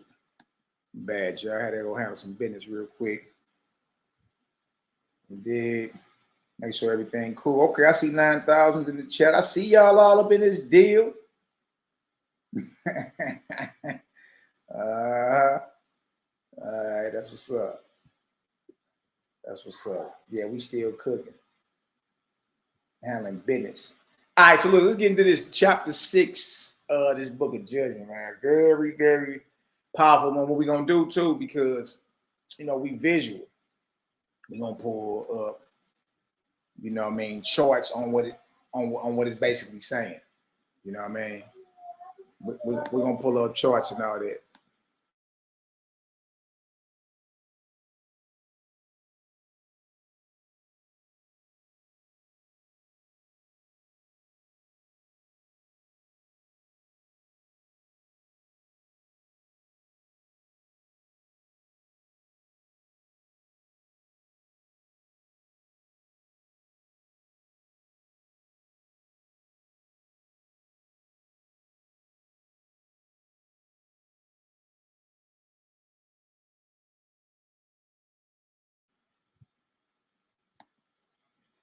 All right, there it is. I'm gonna say what's going on. All right, bye. All right, so let's get into this right here. This is the book of Judgment, chapter 6 of resurrection. The words of God. Now, trip off this right here. System and order is the same. Whether on earth or in heaven, the same rules apply to both. Whether on earth or in heaven, the same rules apply to both. So it's the same system and order. It's not like it's a different order just because somebody come and die and do something different. The same exact, just like when you arrive here in this earthly existence, there was already a system and order in place. There were already hospitals, there was already houses, there was already food, there was already cars. You know what I mean? Depending on if so or not, you already had siblings here. There was already schools and teachers and factories, and it's the same in where we headed. It's the same exact thing. There's already a complete system and order set up. You know what I mean? And knows what it said. It say the same rules apply to both. So once you understand what it is, as above, so below, right? On earth as it is in heaven, right? Well, that means the same rules must and have to apply to both, right? Now look at this. He who serves himself one half and serves others one half shall stand grade 50. You got a 50 on your report card. Grade 50. Half the time you serve yourself, other half the time in this life you serving others. That's a 50 grade. All right, that's a grade 50. Look at this right here. This is practical. Look at this. He who serves himself 3/4 and others 1/4 shall stand grade 25. He who serves himself 1/4 and others 3/4 shall stand grade 75. He who serves himself only shall stand grade 1. He who serves others wholly shall stand grade what? 99. And whoever serves accordingly himself or others shall stand in grade even as his works manifest. Malachi, I hear all that, but what does all that really mean? Yeah, you know we got receipts, right? I know we got receipts. We got receipts. You don't know what your grade? You don't know what's up? Dang, there it is right there. That's what we just read. All right, you got the grades of mortals and angels. Your angels are up under the same measure of righteousness that we are. So you got your label on your left side and you got your grade on the right side. The highest grade is 99. These are atmospherian grades. This ain't talking about your grade as you continue to get into ethereal and get higher and higher.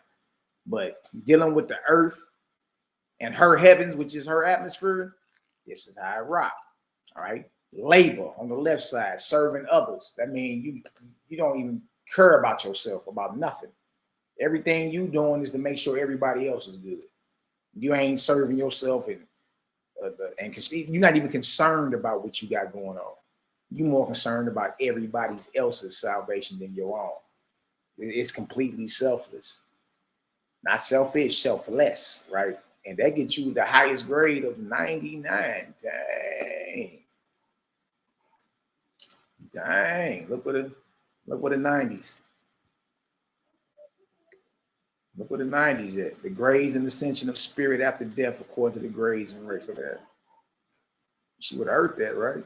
These are different levels of the atmosphere. Bang, bang, bang, bang. Grade 99, highest atmospheric grade of the all pure in spirit. Now you can get kind of gauge like what you do every day. I spend the majority of my day serving everybody else. I'm gonna serve myself a little bit. I only serve myself a little bit. You see that? Grade 99. Or maybe grade 75. But look at where you dwelling at. This is the abodes of the spirits of the dead after death that haven't graduated to the emancipated heavens yet. Look where you already at. You up here. Look at that. Now you can gauge yourself. Say, oh, okay, yeah, I did pretty good today. Some days are better than others. Some days you just be like, man, look, today is the day. I got all the time today. And whoever want a problem, get it today. Every day, you know what I mean? You know, some days are better than others. Some days you just be like, I just ain't with it today. You know what I mean? Somebody come with the wrong energy, I'm gonna get it. I'm gonna get it to them. You know what I mean? But nonetheless, at least you know practically what you need to do to get your grade together. All right. Now, you hear people all the time talking about some increasing their spiritual rate and decalcifying their pineal gland and opening up their third eye, and you know what I mean, increase their love frequency. The doctor of love can increase your love frequency. Y'all, all you got to do is get out there and do something good for somebody. You naturally gonna feel good about it, and now you know you're increasing your grade. Life is school. Life is school. You know what I mean? And everybody going back to school right now. Shout out to all my short leggers. Everybody in school, but you go to school to get your grades up, take your tests, learn your lessons, take your tests, get your grades up so you can do what? Graduate. So you can graduate. See? So you can continue to grow. Grade 1, grade 25, grade 50, grade 75, grade 99. You know, you may be somebody that really can't afford to, you know what I mean, not pay attention to yourself like that. You may have to say, okay, well, look, I'm going to look out for me 50% of the time, and the other 50% of the time I look out for everybody else. That's grade 50. It ain't a bad grade, though. Look where you at. Midway between the earth and the emancipated heavens. And then from there, you can continue to grow and resurrect. Come on up to grade 75. Come up to grade 99. You see what I'm saying? So when you heard me say the first grade in kindergarten, you dealing with spirits that ain't even left the earth yet, man. You know, you got people, when you got the others, well, it was talking about how a lot of the false gods and all that, and the angels they use against you, they not even above the 5th grade. These is grade school. These is little niggas that everybody been like spending money for, and you know, drinking liquid gold and putting crystals in your pillowcase and in your bath water, and yeah. You feel me? Like they've been really selling you these spiritual ideals, but yo, the spirits they've been the inspiration that they've been getting, the groovy gurus and them. A couple years ago, everybody was selling spirit. Everybody with a promise to decalcify your pineal gland, open up your third eye, all that. Y'all, come to find out, the inspiration comes from no higher than grade 5. You see, that's down here. You still part of the lowest heavens resting on earth. That means them spirits in your churches and your synagogues and your temples and all that. Listen to me, y'all. They ain't even in junior high school yet. They're not even in middle school. These is little niggas. These are like low. These are not high-raised angels that's been, you know, peddling spirit to you in the conscious community. No, these is little guys in the 5th grade. You know, still got your sticky name badge on when you go to school. But life is school, y'all. You know, you learn your lessons, you take your tests, you pass them, get your grades up so you can continue to ascend and go to the next level. It's the same in life. Life is school. Now, there are situations to where you get held back. You don't resurrect or graduate, you flunk. You're part of the declension. So we definitely wanted to show y'all that so you can see that, like, what's being said. Because sometimes you can read some of this stuff and still not really understand what's being said. All right. So now we understand. If you serving others 100%, you stand at a grade 99. That's the highest. If you serving yourself 100%, boy, you in the first grade. Yeah, you in the first grade. You just left kindergarten. And then in between, you serving yourself 25%, but serving another 75%, you gotta what? It's all about how you serve. Your grade is based off your service to others. Service to others, 100%, 99 grade. Service to others, 75%, 75 grade. Service to others, 50%, 50. Service to others, 25. 25 grade. And you serving yourself 100%, boy, you's in kindergarten or just left kindergarten. You see? So we bring the charts up to show you so you can look at it and say, oh, okay, that's what that means. That mean that. Okay, so now when you get out there today and when you hear the gang tell you, man, it is a marvelous day to get outside and do something good for somebody. It's a marvelous day to do something great for somebody. You know what I mean? That's what we're saying. Like, it's an excellent opportunity to get out there and raise your grade. It is. Great opportunity. You know what I mean? Wait, let's keep that on deck right there. You know what I mean? And let's get on back to what we just was talking about. Hold on. Now you know the same rules apply, whether on earth or in heaven, and this is how you get your grade. This is how you get your grade, by serving others, whether 100%, 75, 50, 25, or anywhere in between. That's how you get your grade. All right, so if you understand how you get your grades in this classroom that we call life, and where you're going to be dwelling at, approximately where you're going to be dwelling at when you make it to the spirit world, drop a 6,000 up in the chat for your brother, man. We over here cooking. You dig? To where it's not a unsure thing. And trip out this, you may not even agree with whatever is being said, but at least you're aware of it now. You're aware. All right? At least you're aware now. Let me see something. Bang. Book of Judgment 6 and 6. He who serves others wholly shall stand grade 99. And we just saying what the 99 is, right? And then it said, verse 7, whoever serves accordingly himself or others shall stand in grade even as his works manifest. To serve oneself, look at this. This is powerful, right? To serve oneself is to work for oneself. To strive for oneself. To think of oneself as to what will benefit one's own self only. That's somebody with a grade 1. Nah, you can't get nothing out of him. Nothing. Some of us know people like that. They all about self. They don't care nothing about what you got going on. You know what I mean? If you need some help, if you're down in the gutter, if you know what I mean, your kid done ran away, if your wife done left you and start dealing with the neighbor, they don't care nothing about nothing. You can't get nothing out of this cat. He only about self. Or somebody like that, even though they may be up in the church and screaming Jeebus and, you know, running the Holy Ghost laps, yo, they still are at a grade 1. You see? Look at this. To serve others is to do good to others, to help them, to teach them. What you think we doing? To give them joy and comfort. This is the service of Creator. It's just about being solid, man. You come around and be solid. Most of y'all been like this your whole life. You just never knew why. You feel me, man? Boy, you've been getting your grade up your whole life. Don't even know it. You don't even know it.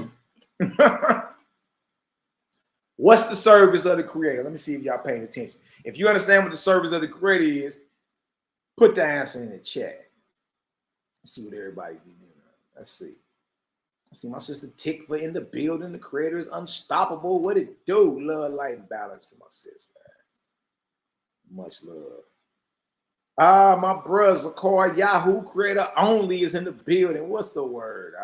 Been a minute. We all good. Baby mama is in the crib, or the mother of my children. Katora Candy is in the building. What's the word, Candy? Cuz what it do?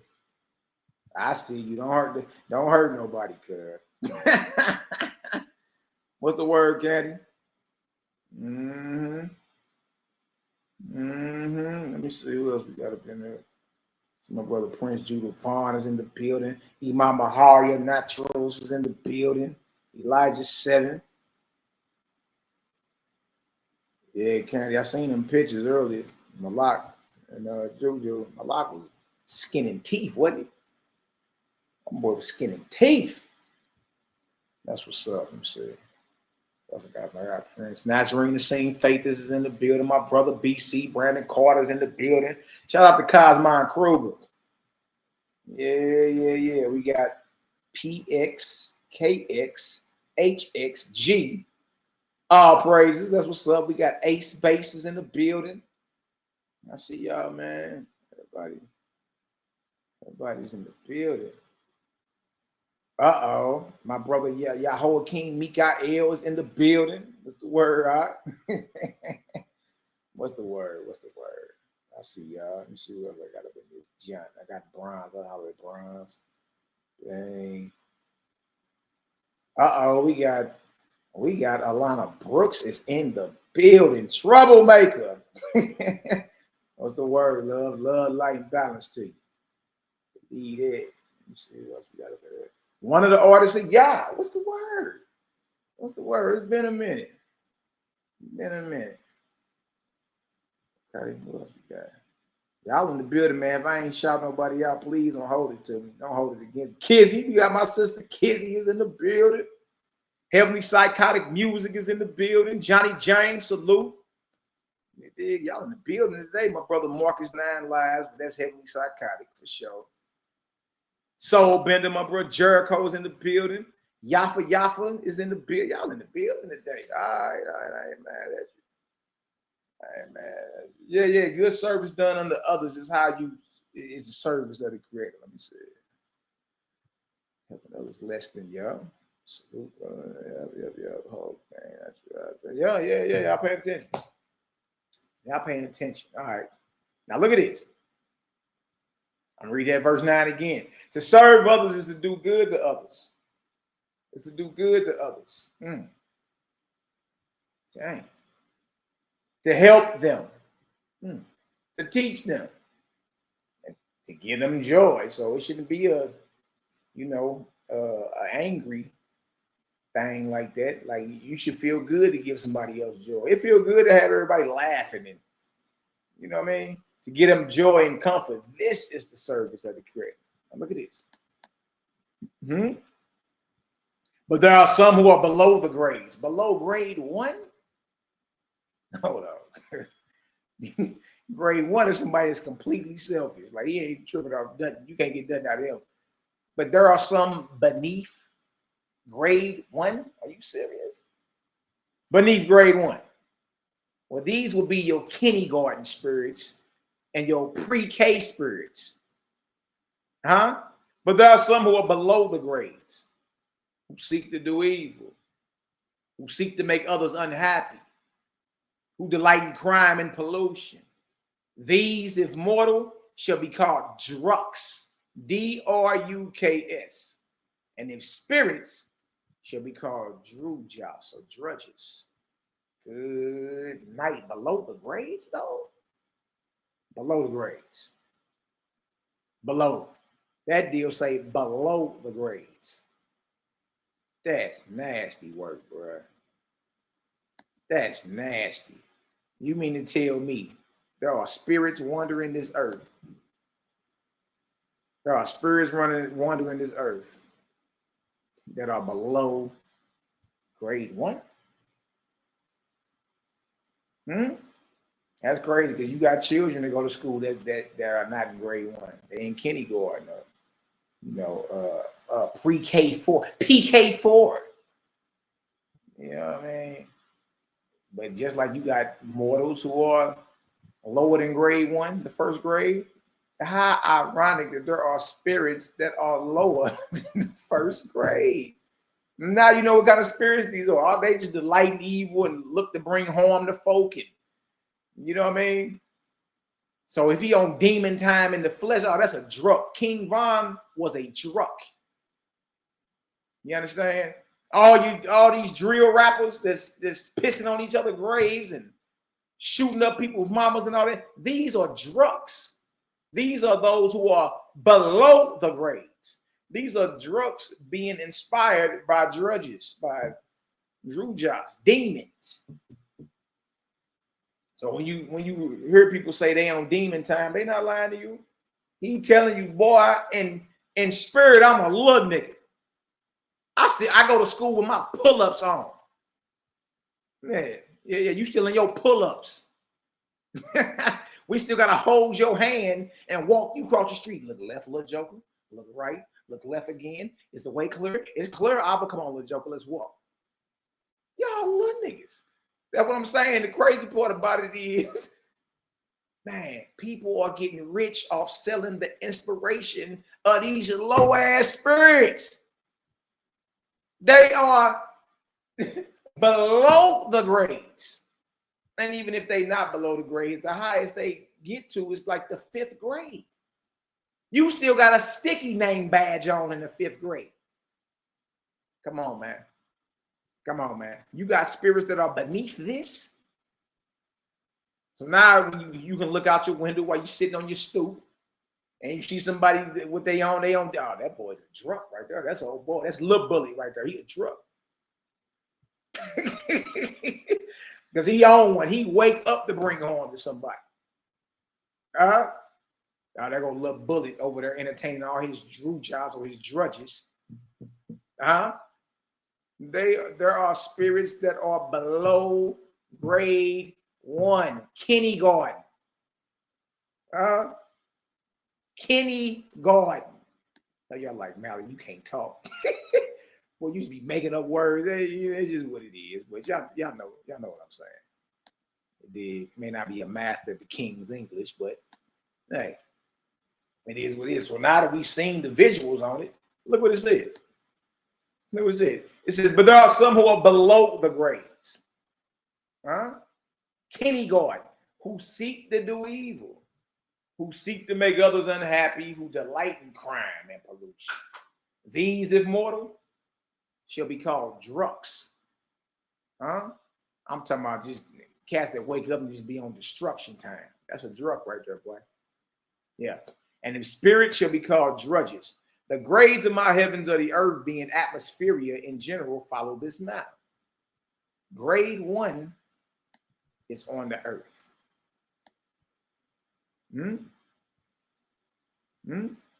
We just showed you the charts on it, didn't we? The illustrations. Grade 1 is on the earth. Grade 50, midway between the earth and the emancipated heavens. Etheria. Etheria. Man, that name is hard. You understand? That's a name for a baby girl for sure. Etheria. Maybe a middle name. They had some twins named the little nigga Ether and named the girl Etheria. Woo! Boy, look at it. Grade 25 is 1/4 of the way up from the earth toward Etheria, but grade 75 is 3/4 of the way up toward Etheria, and so on. Intermediate grades and places of ascent correspond in like manner, but grade 99 is the highest. It's the highest atmospheric grade, preparatory to entrance into the company of the all pure in spirit. We all should be aiming to get there, boy. Aiming for that 99, but that means it's a total denial of self at that point. Total denial. So you ain't even tripping off yourself about nothing. See? So you can start judging now, like where you at with it. Like if you was to cross over today, based off your service done unto others. You know what I mean? And you not even, concerned about these little gods, lords, and saviors. You roll with creator. You roll with creator, and you cross over today, and your mindset is on what good works can you do for mortals and angels. See, we still charged to do good to the angels too. You can kind of gauge where you at with it.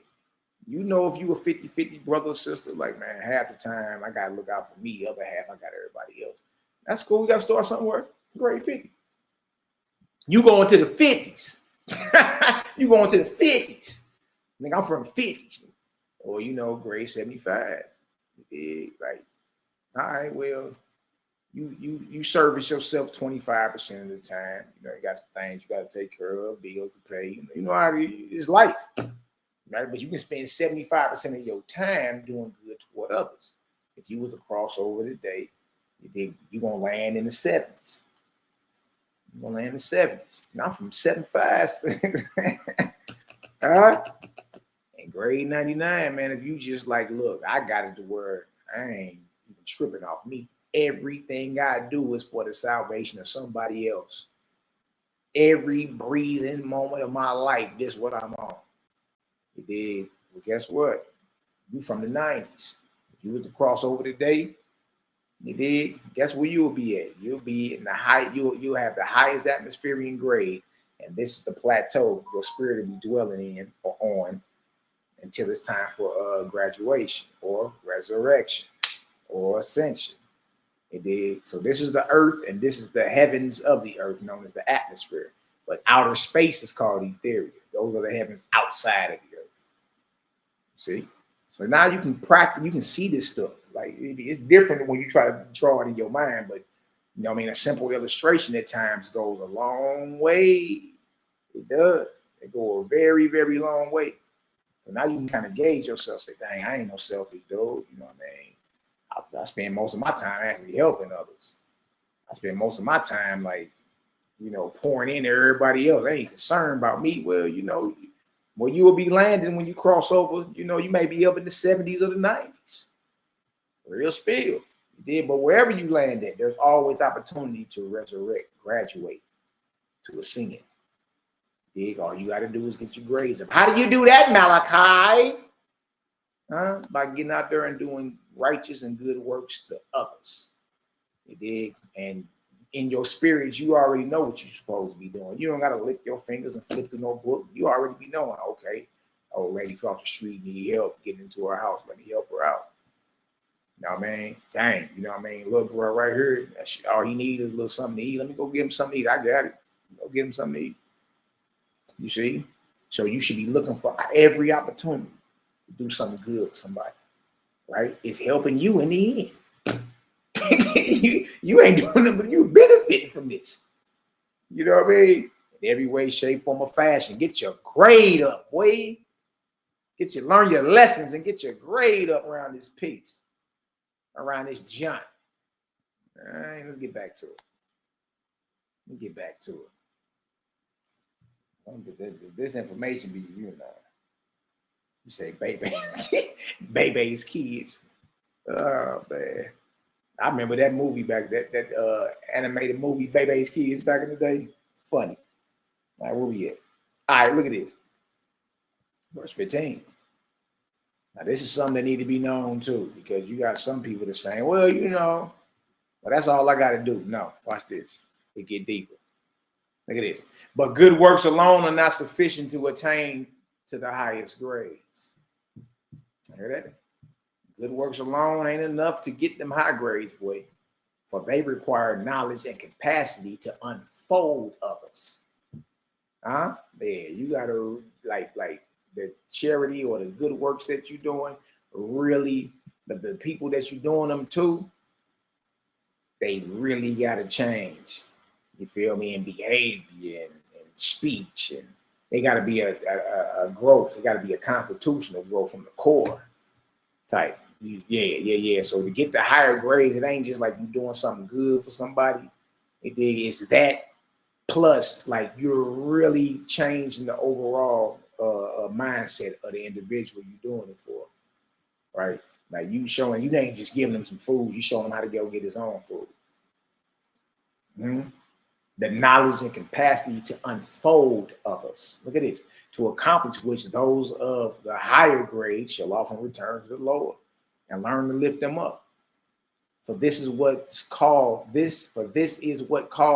Etherians in the times of resurrection. Hold on. You want to have the knowledge and capacity to unfold others? What you need to do? To accomplish which those of the higher grades shall often return to the lower. So if you got a higher understanding of somebody, then that you're supposed to be amongst them. You see? That's what I'm saying. Like we go wherever to bring this light out. It don't matter where it's at. We don't care who it is. Talk to whoever. Those of the higher grades shall often return to the lower and learn to lift them up. Yeah, bro, you can do it. Right? For this is what caused the Etherians in the times of resurrection. The higher raised angels, you understand, come down to the lower raised earth. They dig, and guess what they do? They raise him up. They unfold others. They raise them up. See, and that's our job. Stop complaining about all the gang banging and the thugs and go raise them up. Put some light on them brothers. Put some light on that system. Accordingly, the righteous who are yet mortal begin at once lifting up their fellows.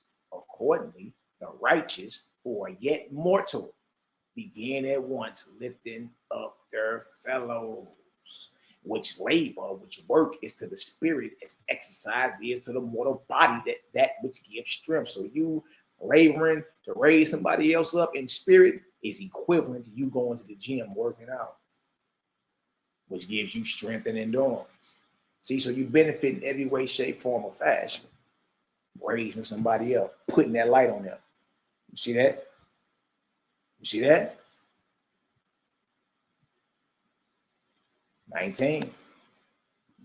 Look what it says. Judge then yourself, O man of the earth, as to the place your spirit will rise in the time of your death. Hold on, let's pull it back up. Pull it back up. So it's telling you to judge. You determine. Just based off how you rock right now. You determine. Judge then yourself, O man of the earth, as to the place your spirit will rise in the time of your death. Boy, good night. Okay, so what you mean, Malachi, right here? Again. All right. Judge then yourself, O man of the earth, as to the place your spirit will rise after death. You do that. You know what kind of person you are. You know if you are a selfish, urine drinking bastard, well, bro, you ain't raising up no more. You ain't raising up above your nostrils. You know if you spend majority or half of your time helping yourself and half helping others. Well, bro, look, you can gauge, you can determine yourself where you're gonna be at. And so forth. You know you spend the majority, ain't even 50-50 with you, maybe a little bit, 25% you do towards yourself, but the rest of it is everybody else's. But look where you're gonna be at. See? That's what I'm saying. A Waspy is a practical guide to the spirit life because it put it right there in front of you. Now you can judge your man. Where your spirit is going to rise in the time of your death. Oh, wait. Chapter 7, Book of Judgment. Oh, I say, what is going on? If y'all get some understanding, y'all drop a 3,000 in the chat for the Arc Cycle of Cosmon, man. What is really going on today? Y'all in here getting some understanding today, huh? Is that what we doing? Drop a 3,000 in the chat, man. Loving light on this shot. Loving light on this shot. Easy money. CGG still cooking. That's work. Oh, so wait. All right, that was good. Oh, you right into the cosmos, baby.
Boy,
that deal is fire. I like the whole vibe on that deal, but I ain't gonna lie to you. I ain't gonna lie to you, you know what I mean? Let me click on this real quick. All right, this is what we got up here, y'all. We got From Darkness to Determination, a practical guide on conquering depression and trauma by yours truly, Brother Malaki Macabee. You are author now, brother. Yeah, I dropped this back in February. Very informative book. From Darkness to Determination, a practical guide on conquering depression and trauma is a transformative book for anyone seeking to break free from the grips of depression and regain control over their life. This guide is both empowering and practical, just like Owaspi's practical, offering a roadmap to overcoming not only depression, but also the hidden emotional and psychological barriers that often accompany it. By combining scientific insights, powerful self-reflection exercises, and actionable strategies, this book encourages readers to tap into their inner strength and determination as tools for healing. Each chapter is crafted to help readers understand and confront the darker forces that can arise from depression and trauma, such as self-doubt, fear, and emotional numbness, while also offering effective methods to build mental resilience. That's determination, self-belief, and emotional stability. So yeah, y'all check it out. You know, follow the author. I got a little author page up there. But check me out. The link is in the description box. You get it on Amazon, or you can get it directly from me. However you want to rock. You know what I mean? It's all good. It's all good. But the purchase link off Amazon is in the description box. You want to get it directly from me? All you gotta do is, you know, get with me through the Cash App or the Zelle, and I mail one right to Val. It's all good. It is. So yeah, I want to show that for sure, because the gang, we got all types of stuff going on, man. All types of stuff. I got another one I'm dropping by the end of this year, maybe top of next year too. That's gonna make a lot of people mad. Probably they gonna be like, man, dang. You know what I mean? But the name of that one is called Sacred Lies. Sacred Lies. You know what I mean? And we going into some things that done had humanity bound for a long time. So yeah. Y'all check that out when y'all get a chance. You know, by yours truly, your brethren. And we CGG is still cooking. Y'all know how we do. We also got the frankincense and myrrh, and you know that's good for all your inflammation. Some people be having elders be having arthritis, which is inflammation of the joints, basically joint pain, back pain, you know, whatever. You know, the frankincense and myrrh is excellent for treating that. I got a gang of testimonials behind it. Gang of people like one sister I know is my bro Obadiah. His girl, she ain't walked without a walker in like they told me like 3 or 4 years. Man, shit, Obi ended up getting some of that frankincense and rubbed it on her back and all that. She was like, oh my God, I'm up walking without a walker. Like, it's all good. You know what I mean? It's medicine out here. It's healing things with healing properties in them and all that. So, you know what I mean? Y'all tap in and check your brother out, man. That's all good. All that's in the description box, whether you want to deal with the book or whether you want to deal with the oils and all that. Some may not need no healing. You just want to smell. You just want to smell like that taco sauce. You know what I mean? You got all the good stuff for your ladies, for your men. You got it all in sizes from an ounce all the way up to a gallon. If you really want to get out and start your own business, you can get a gallon or you can get a 5-gallon drum from me. I got you. You know what I mean? We just got to talk numbers and we can get it cracking. Easy money. You dig? But let's get back to this. I'm glad everybody getting some understanding. That's all that matters. You dig? Bing, bing, bing. Still cooking. That's right. Who else we got?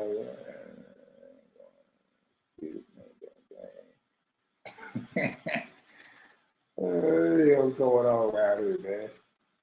Hold on.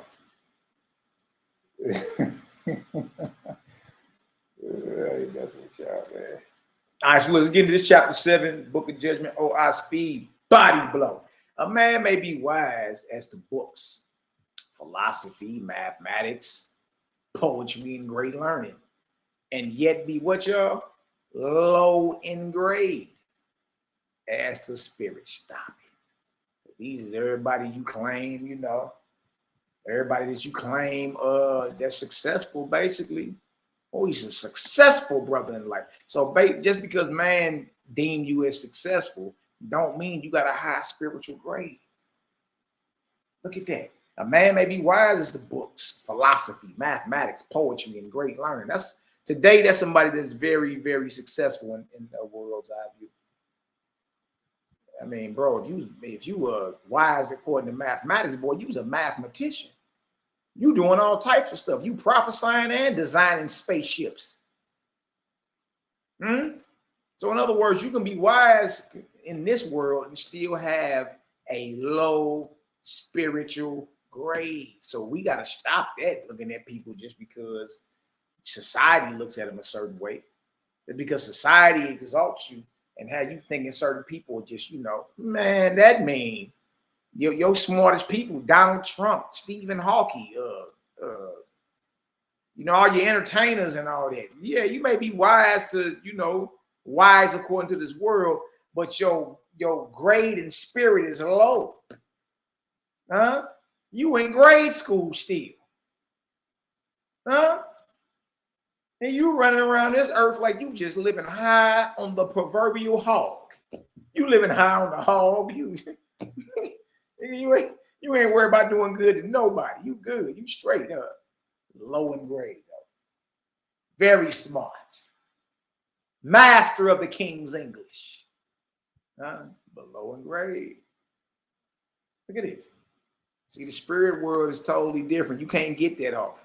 Everything that you try to exalt yourself with or look down on others about, or, you know, maybe the brother or sister going through some things and like, man, they might not have it like you have it.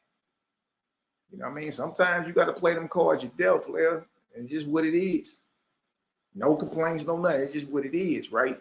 But see, here you go looking over your glasses or looking at this brother or sister with a jaundiced eye, like they're just mediocre, you know, lived a very mediocre life, really didn't get anywhere. But trip off this. You over here putting all this darkness on him, and you the one with the low grade. You the one with the F. Huh? Either brother may not have what you have in the material, in the flesh, but man, this brother over here, you did grade all up in the 70s, 80s, and 90s. But in the flesh, you look at him like he ain't worthy of nothing. You can have all that wisdom, books, philosophy, mathematics, poetry, and guess what? You could be low in grade. Boy, you in the second grade, call yourself pointing at everybody in the flesh like they not successful. They didn't make it. Huh? Look at this. Look at verse 2. A man may know little of all such knowledge. May not know all your latest trigonometries and calculus and chemical equations, and may not know nothing about Homer, philosophy, and the Iliad and Odyssey and all this extra stuff you Negroes fancy yourself as being successful about. A man may know little of all such knowledge and may be poor also, but by hardship and experience, developing sympathy and good works done to others, be high in grade as to spirit. Man, I love the system in order the Creator got established, man. Yeah, y'all won't be able to get none of that off. The playing field been leveled over here. You can't get that off over here. We don't care nothing about how big your bank account is. Billy Carlson, we don't care nothing about that elevator you got in your house. I'm trying to drive people with them, oh, they're just poor. Oh, they're just poor. These people, I have an elevator in my house. I worth $13 million, but you still got your ass whooped by old boy Wes Huff and got shown that you don't even know what the hell you talking about. You one of them ones I'm talking about been selling spirit the past 20-some years. Come to find out, boy, you in kindergarten. But according to man, Billy Carlson is successful and he's rich and he, you know, man, but man, the gang will run circles around you. Ain't no way in the world you be able to share the same stage as us, and we talking about these spiritual matters. We talking about the most you gonna talk about is the Anunnaki, and those are false gods. That's as deep as you gonna go. What you gonna do? Sell some people your book, the Emerald Tablets of Thoth? That's fake. That's not no original book of no Thoth from Kemet. That's fake. Huh? So we got a living example of Negroes who fancy themselves as, you know, groovy gurus, and when he got exposed, he got to bragging about his elevator in his house and how many cars he got. Boy, when it came to the info, you got slapped up. Huh? But guess what we found out through all that? Billy Carlson is low in grade. And boy, you low. You lower than snail nuts. That's how low you are. Huh? But a brother could be poor. He ain't got no elevator in his house. Huh? Brother get food stamps. On Section 8. Don't got it like everybody else got it, right? But by hardship and experience. Been in the trenches his whole time. Developed in sympathy and good works done to others. See, him going through his hardship didn't crush his heart, though. He still remained solid. Guess what? He got a high grade spirit. I love this system, and I love it. You did, because can't nobody run around with their earthly success stories and think they can even get a whisper over this way. Now, because whatever you got and whatever resources you got, all we're gonna ask you is what you do with it. What did you do with it to help somebody else out? Look at this. So it may be also with spirits who manifest through you as great orators, that they stand even in the lowest grade in heaven. Here you go. You so just in love with the way it's that one Negro name. Oh, Mally, he don't say no cuss words. I say, so? The hell did this nigga led y'all over to Egypt and left y'all there to die a couple years ago? Had you stealing potatoes out of somebody else's field? Oh, but he speaks so well, Malachi. He's talking about the baptism and oh, he's just, well, he loves everybody. And this Negro led y'all over to Egypt while he went to Europe some damn where. Got y'all over in Egypt, and then guess what? Almost the Muslim Brotherhood, you dig, and declared fatwa in Egypt when all this happened. Man, these niggas damn near didn't make it out of Egypt. They almost didn't even make it back to America. That's when ISIS and all they kicked off. ISIS and Al Qaeda and, you know what I mean, the Muslim Brotherhood, and y'all let this Millie Mouth reject tell y'all, and this is an Israelite elder, tell y'all that it was that America's about to get bombed. It's time to go, and we got a place for you. Y'all can go to Egypt, but you got to pay us $10,000 first. So hold on, let me get this right. I gotta pay you $10,000 to get the hell out of America and go live in Egypt while you go on a radio tour in Europe some damn where. Why you go on a radio tour in Europe somewhere. You dig? And then we look up 10 some years later.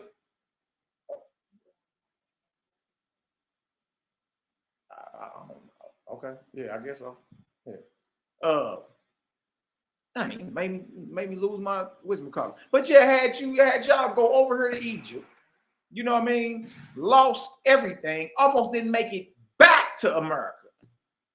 What the hell is the problem now? Now, what the hell is the problem now? You dig? But he speaks so well, Malachi. He don't use no cuss words. Like, man, what the hell are these people talking about, man? Knows that even though they manifest through you as great orators, that they stand even in the lowest grade in heaven. Do not let yourself deceive yourself, oh man, as to your knowledge or your speech or professions. You have the scales in your own hands and shall sooner or later weigh yourself justly and take your place even as you have prepared yourself. Y'all see this? Judge yourself. You're going to take the matter into your own hand. You got to take the bull by the horns in your own hands and shall sooner or later weigh yourself justly and take your place even as you have prepared yourself. Take your place where? What we just showing y'all? What we just showing y'all? Take your place where? Right here? Where we at with it? You're going to take the bull by the horns yourself. And within yourself, you're going to judge like, dang, okay. Yeah, that's what it is. That's probably where I'm going to be at, like right up in there. Right? Let's get back to it. Look at this. Look at this. Neither flatter yourself that you can cheat heaven or change its ways, nor hide yourself behind doctrines or behind the promises of gods or saviors. Old things are done away with. Now you can't cheat heaven. The same system of order is in place. That's what you're going to have to deal with, no matter how you look at it. Old things are done away with, and none of these things shall help you on earth or in heaven. Whether you are a king, queen, judge, or servant, the same judgment shall stand upon all. See, you can't come over here bragging about your riches over this way or your elevator in your house, Billy Carson. It don't matter if you's a king. It don't matter if you a queen, judge, or a slave. The same judgment stands upon all. Same rules apply. See, you can't get that off over this way. You can't get that off in the spirit world bragging about your material, bragging about your resources. Either your material, your resources, and your knowledge is going to be bondage to you, or you're going to use that to make somebody else's life, you know what I mean, pleasant, to bring joy to somebody else, to raise them up, to make them a better person so they can do the same thing and not be dependent on you. Old things are done away with, and none of these things shall help you on earth or in heaven. Whether you are a king, queen, judge, or servant, the same judgment shall stand upon all. When the garment is gone, when you ain't got your physical clothes no more, your $1,000 jeans and $1,000 tennis shoes, sneakers. When the garment is gone, and the diadem, your crown, your riches and flesh also. Consider the grade of your spirit and the bondage upon you. Good night, boy. Good night. You should take that for which you have fitted yourself according to what you have done.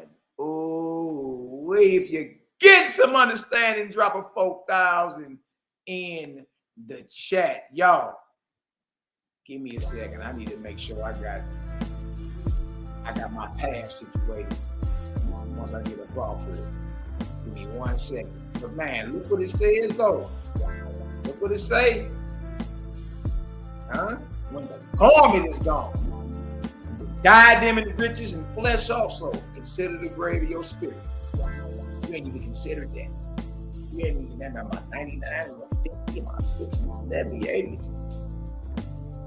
And how you get your grades? Because life ain't nothing but a classroom. How you get your grades up, Malachi? Learn your lessons, take your tests, do good to others. That's what it is. You just got to do good to others, man. And then show people how to make it happen themselves so they're not dependent on you.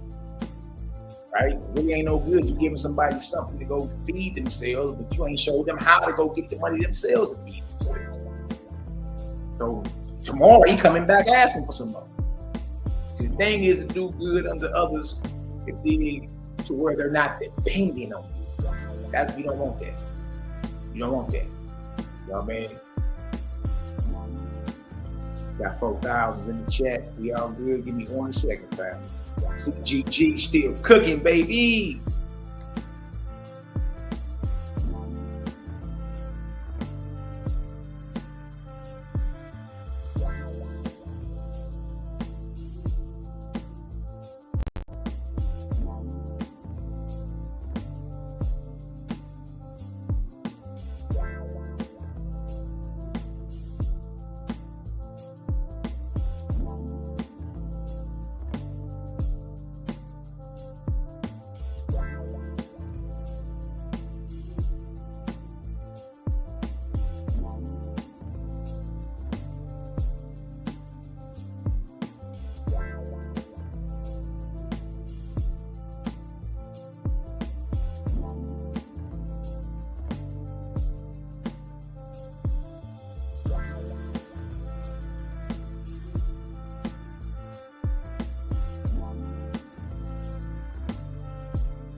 Ooh-wee.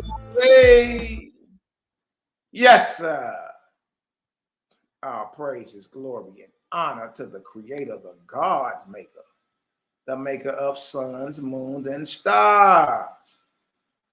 Shout out to my brother Selah Shalom in the building. What's the word, huh? Man, all this your fault. Selah kicked all this off, boy, damn near 20 years ago. Boy, I know they hate now. They ain't listen to you, big dog. You look, you done pop back up with a gang. They like, oh, hold on. Y'all go over there, like, subscribe, share the Selah Shalom TV or Waspy Bible. Subscribe to his YouTube channel. All right. Go to his playlist. Get you an Waspy, or, you know what I mean, get online at waspystandardedition.com and press play and get your study on. Catch up to what the gang is on. You want to get a crash course real quick? My brother was doing documentaries 15 years ago. You did, going over all these different topics and all that. So tap in with Art, man. He been doing that a long time, man. I salute that, because I know how I feel to be by yourself or something. Lonely. Things really ain't messing with you like that. And you just know you on the right path. You did. Shout out to my brother Jabril, King G, Boxologist. What's the word, Art? How you and the fam doing? Y'all know ain't nothing but love over this way. Love and life. And then also, y'all subscribe to my bro. I don't know if bro's still up in there. But y'all go check out Cal channel, man. Cosmon Cal TV. Y'all go like, subscribe, share. You know what I mean? Check bro out. Check these brothers out. Brothers been bringing this light, this higher light out for a while. And I can't do nothing but salute. You salute what's real. It ain't an easy task to, you know what I mean, to go against the word, to stay on your square or your circle. You dig? Even though the whole entire world, majority of everybody is against you, and you stand on it, 10 toes down, boy. Stand on it. It don't matter what happened. Stand on it. And so what? You dig? And you persevere through all that, you can't do nothing but honor and respect that. And as a brother that went through something like that several times, you dig? I can empathize with it because it ain't no easy thing. It ain't no easy thing. You know what I mean? So I salute all the brothers and sisters who have weathered the storm. You feel me? I salute that. Yeah, make sure y'all go to Cosmo Cal TV. Y'all like, subscribe, sure. Yeah, see, like, that boy was bragging about an elevator he had in his house, and he lost. And look, it wasn't even close. It wasn't even close. It was horrible. It was horrible. Everybody that he been selling info to, he done made millions of dollars selling misinformation to everybody. Billy Carson, he done made millions of dollars, and all that's misinformation. You know what I mean? And for him to get, I know everybody was hitting him like, nigga, I want my money back. Oh, we're talking about the Emerald Tablets of Thought. Nigga, that book is fake. I'm like, man, I can't do this. Niggas was buying it. But with that Billy Carson, I'm like, man, dude, there's something about his look around the gyro regions. You know what I mean? Gyros, because when his jaws is moving, guile is coming out. So I call them gyros. Let's look around the gyro region, and you can always tell somebody's scanners by looking at their gyros and then looking at like their eyes, like up in the cheekbone, the eyes there. Yeah, there's something wrong with dude. something wrong with dude, man. He did straight up. All right, let's get back to this. We're gonna read this last chapter right here. We're gonna close it on up, fam. Y'all know how it is, man. CGG still cooking.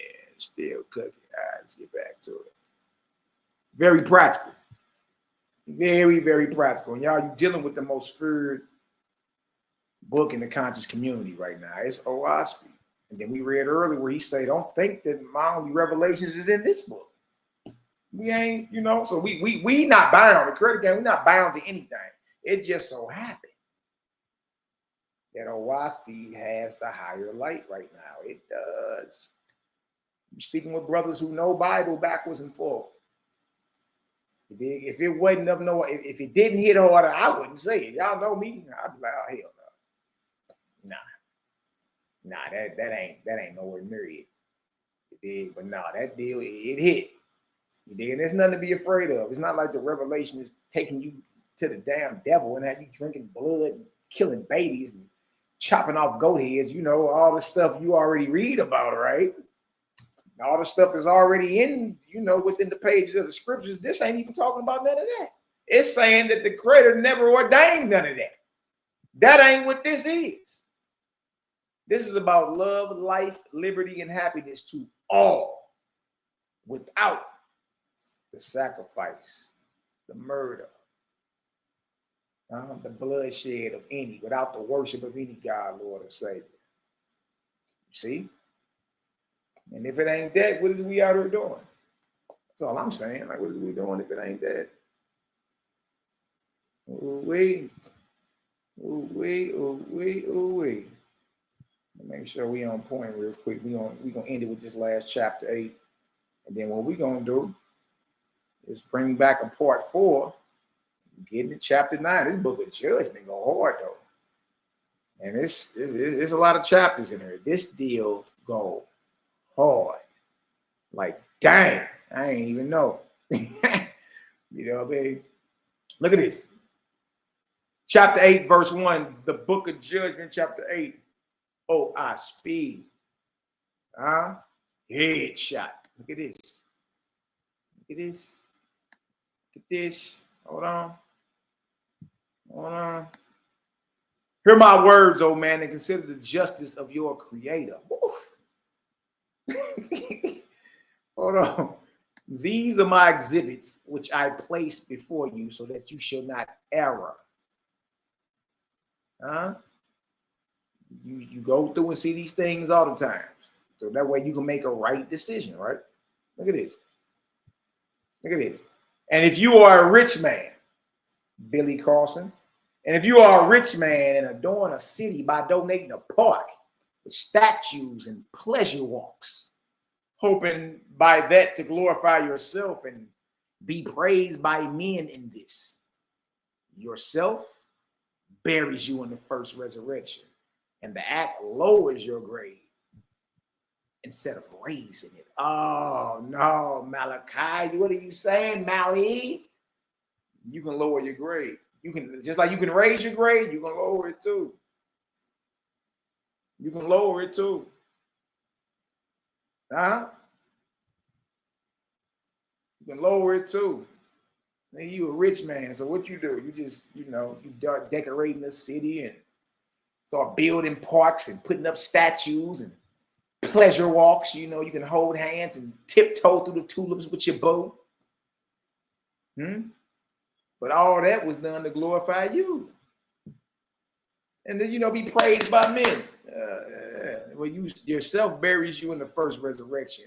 And all that money you just spent actually lowered your grade instead of raising it. Good night, good night. I'm telling you, if you're not careful with them riches, they become a bondage to you in the next world. A bondage. Here you go, lowering your grade. Why, Malachi? For in whatever you give, you shall consider. Okay, so you're talking about getting out there and doing good works to everybody. Now you're learning that you still got to have discernment on who you're doing good for. What if they take what you give them and go use that to go murder somebody? What if what you give him, he go buy a gun and go use the gun and go put somebody down? And here you go talking about something you gave somebody $700, $500. I had to look out for bro, man. Gave him like $500. That nigga went and bought a strap and went and put somebody in the ground with the money you gave him. Is that going to raise your grade or lower it? See, so now that we know, it's righteous works done unto others and good works done unto others. Now you're learning to. I still have to use discernment, though. I still got to use discernment. I can't just be giving to everybody because somebody could take what I give them and use it for evil. Now, you done heard people before say, well, I mean, I gave it to him. Now, if he go buy whatever he buy with that, that's on him. It ain't just on him. It ain't just on him. It's on you too. It's on you too. You dig? That makes sense. Like, it ain't just the person that pulled the trigger, right? It's the one who sold it to him. It's the nigga who made the gun. Huh? Everyone responsible for, you dig, that gun going off and murdering someone. You dig? Everyone responsible from the manufacturer of it to the seller of it, huh? Down to the one who bought it and pulled the trigger. All responsible for that death. Dang, dog. That's crazy. That's crazy. You dig? Now you got to consider, like, what kind of job you got. Some brothers and sisters got jobs in the government. You dig? And you design drones. You design hellfire drones. Huh? It's your computer chips and your ingenuity that got these hellfire drones flying over what you call the Mideast. And they are leveling whole towns and cities. But over here in America, you applaud it as the big muckety muck. He's a drone pilot, or he designed the hellfire drones. Oh, keeping us safe over here. Huh? You successful in man's eye, but boy, you just melted an entire village. See, again, the reason I love this system in order is because you can't get none of that up. When man deem is successful and a stand up, you know what I'm saying, voting citizen, and a stand-up citizen that pays his taxes, and what you deem as that, you dig, look, could be somebody that's standing in the lowest spiritual grade. Huh? So now it's time for to use discernment before we give something or do something good for someone. You understand? You got to use your mind's eye and understand what you're doing. For whatever you give, you shall consider first the lowest of the low, whether they have bread to eat and a place to sleep, and the sick, whether they have attendance and good provision. And if you are a rich man and contribute a house for orphans or for the helpless and aged who cannot help themselves, it raises you in grade. Look at that. Huh? So you can be a rich man that build theme parks and pleasure walks and statues. It didn't do nothing to benefit humanity. It didn't do nothing to benefit your people or mankind. You lower your grade by doing it. Huh? It's just about you receiving, hand claps. But if you're a rich man and you dealing with them babies, them orphans, the house for orphans or for the helpless and the elderly, not just the orphans, but the elderly who can't help themselves, it raises you in grade. You see? So we always got to consider who we doing good to. Always. Because you don't want your grade lowered on account of what somebody else did with what they bought you. Or what you bought them, should I say. Look at it. Look at this. Verse 6. I'm telling you what is a waspy hit. It hit. But to the extent that you do this for the applause of men, you detract from the rate of your beneficence. Look at it. You just do this because you want everybody to stand up and give you a standing ovation when you walk in the room. You want an attaboy. Attaboy. Applause, attaboys, pats on the back. You take away from your grade like that. Huh? You take away from your grade like that. Look at it. Nor does such a good work help you any more than the poor man helps his own grade by assisting one poor orphan. And so if you're doing it for the applause of men, that good work that you're doing, that good work help you in any more. It doesn't help you any more than the poor man helps his own grade by assisting one poor orphan. It don't really do nothing for you. For your resurrection, listen, for your resurrection does not depend on the quantity you give. For your resurrection does not depend on the quantity you give or how much you give, but as to whether you give according to what you have, of which matter you shall judge yourself. It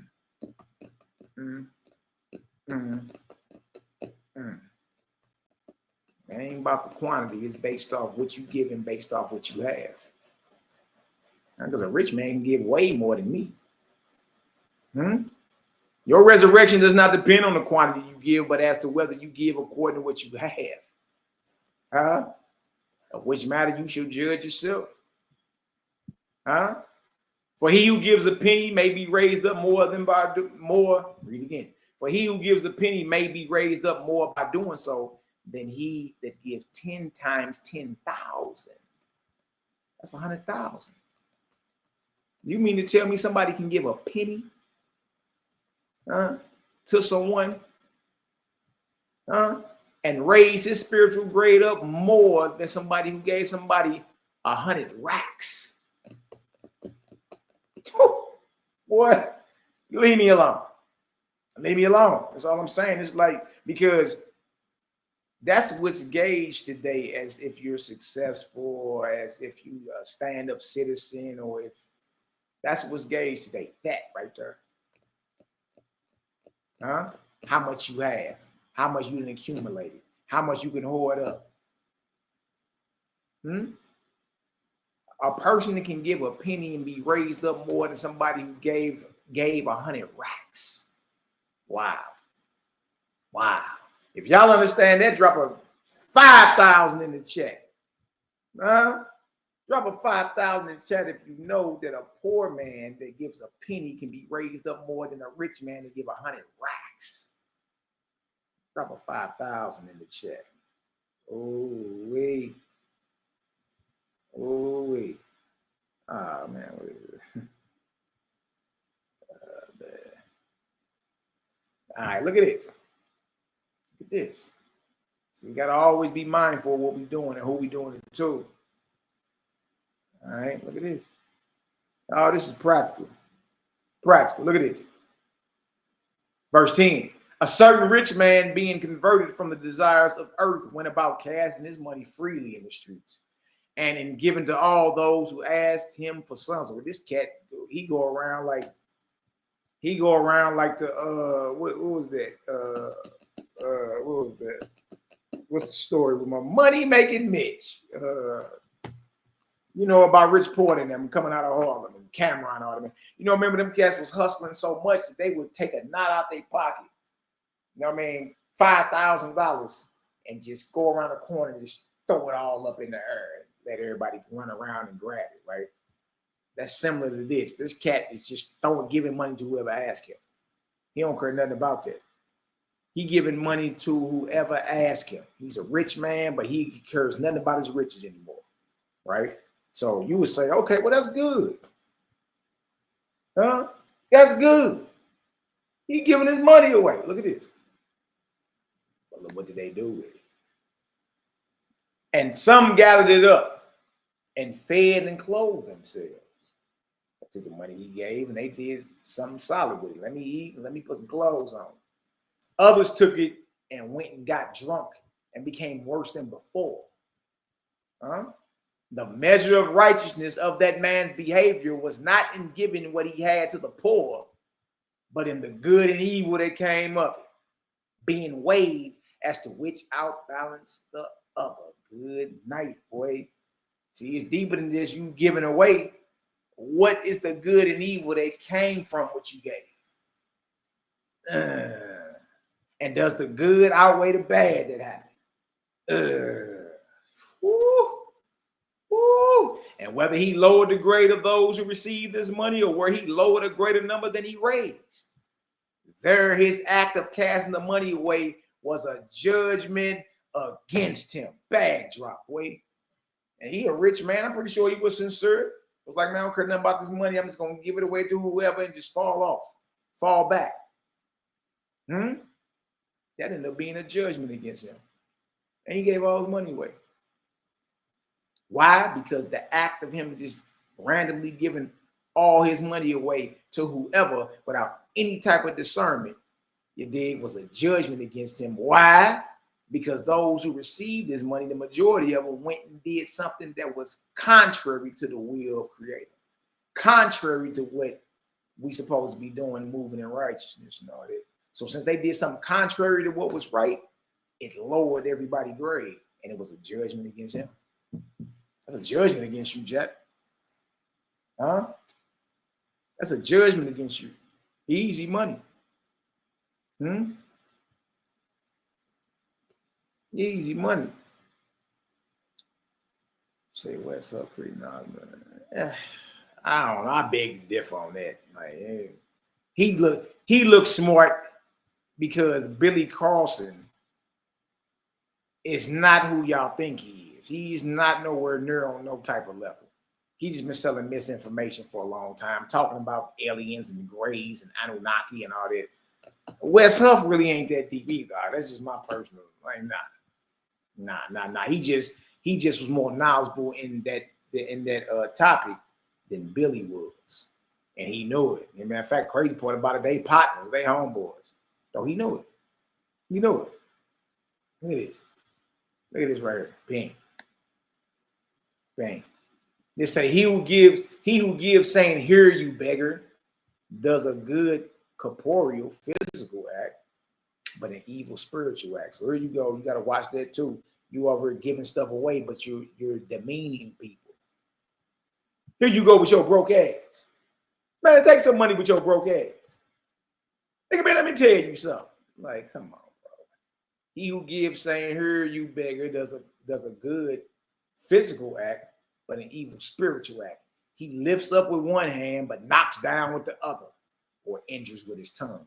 Such an act detracts from the grade of that man. So don't be acting like you entitled, or don't be acting condescending when you giving something. You're supposed to be sincere when you're giving something away, man. In all sincerity. Huh? A certain rich man being converted to do good works went and built a score of soup houses to feed the poor gratuitously.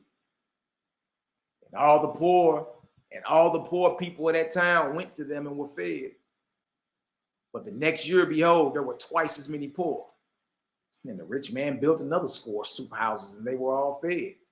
But the next year, there were still, what? Twice as many poor people to feed. But the rich man had exhausted his means, meaning he out of funds, and could feed none at all. Judgment is therefore rendered against that man for his supposed beneficence, even though he meant good. I want to feed the poor.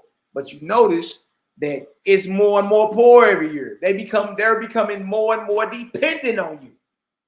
They're not bettering themselves. You see? Look at this. For while he did a little corporeal good, he did a great spiritual wrong. Hold on. For while he did a little, it was little. Him building scores of soup houses was little corporeal good. This is a rich man. Huh? Little corporeal good. He did a great, not little, a great spiritual wrong, because he lowered the grade of manhood and womanhood in those whom he fed. Why, Malachi? Because his benevolence, the good he was doing, promoted what? Dependence. Good night. Good night. See, you don't want nobody dependent on you. You either going to the old proverb, you can either feed somebody a fish or teach them how to fish. So he can feed himself. You can give somebody some money or show them how to get money. That way he's not dependent on you. You see? And in that way, whatever happens at that moment, then it ain't got nothing to do with your grade. It ain't got nothing to do with that. You see? Because you made sure that the brother or sister was not dependent on you. You made it to where they can get out there and do their thing and raise up the next brother or sister, just like you raised them up. Not say, hold on, let me run back over here to bruh real quick. You know, nah. You equipped to handle your business no matter where you land on this earth. You can handle your business, right? Look at this. Look at this. A rich man founded a place of labor for the poor who had nothing to eat, nowhere to sleep. And he said to them, the Creator has given you hands to work with. Come, be men and women. And they went and worked and earned their living. Judgment is rendered in favor of that man, for he raised the spiritual grade of the poor. This is a beneficence that extends into heaven. Bag drop, boy. Huh? So what did he do? Instead of building soup houses and, just freely giving his money away and doing whatever else, guess what he did? He founded a place. He's rich, so he found a place of labor. What he did was buy something like a school, like a job court or some type of trade school. Showed them how to work with their hands so they can provide for themselves and their families. You see that? And guess what happened? Judgment is rendered in favor of that man. Because he didn't promote dependence on him. Right? He showed them a skill. You got hands, showed you a skill, and showed you how to go on over there and labor. And with that, you'll never lose it. You see? And it says this is a beneficence that extends into heaven. Because you're putting somebody else on the road to doing what's right. You feel me? Hold on, y'all.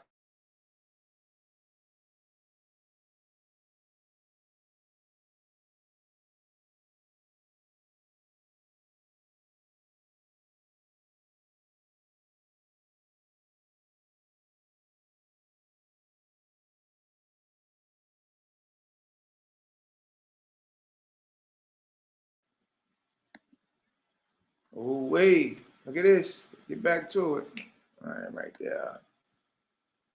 So you see, rich men being converted, one donates a park and pleasure walks and, all this extra stuff. One just gives his money away.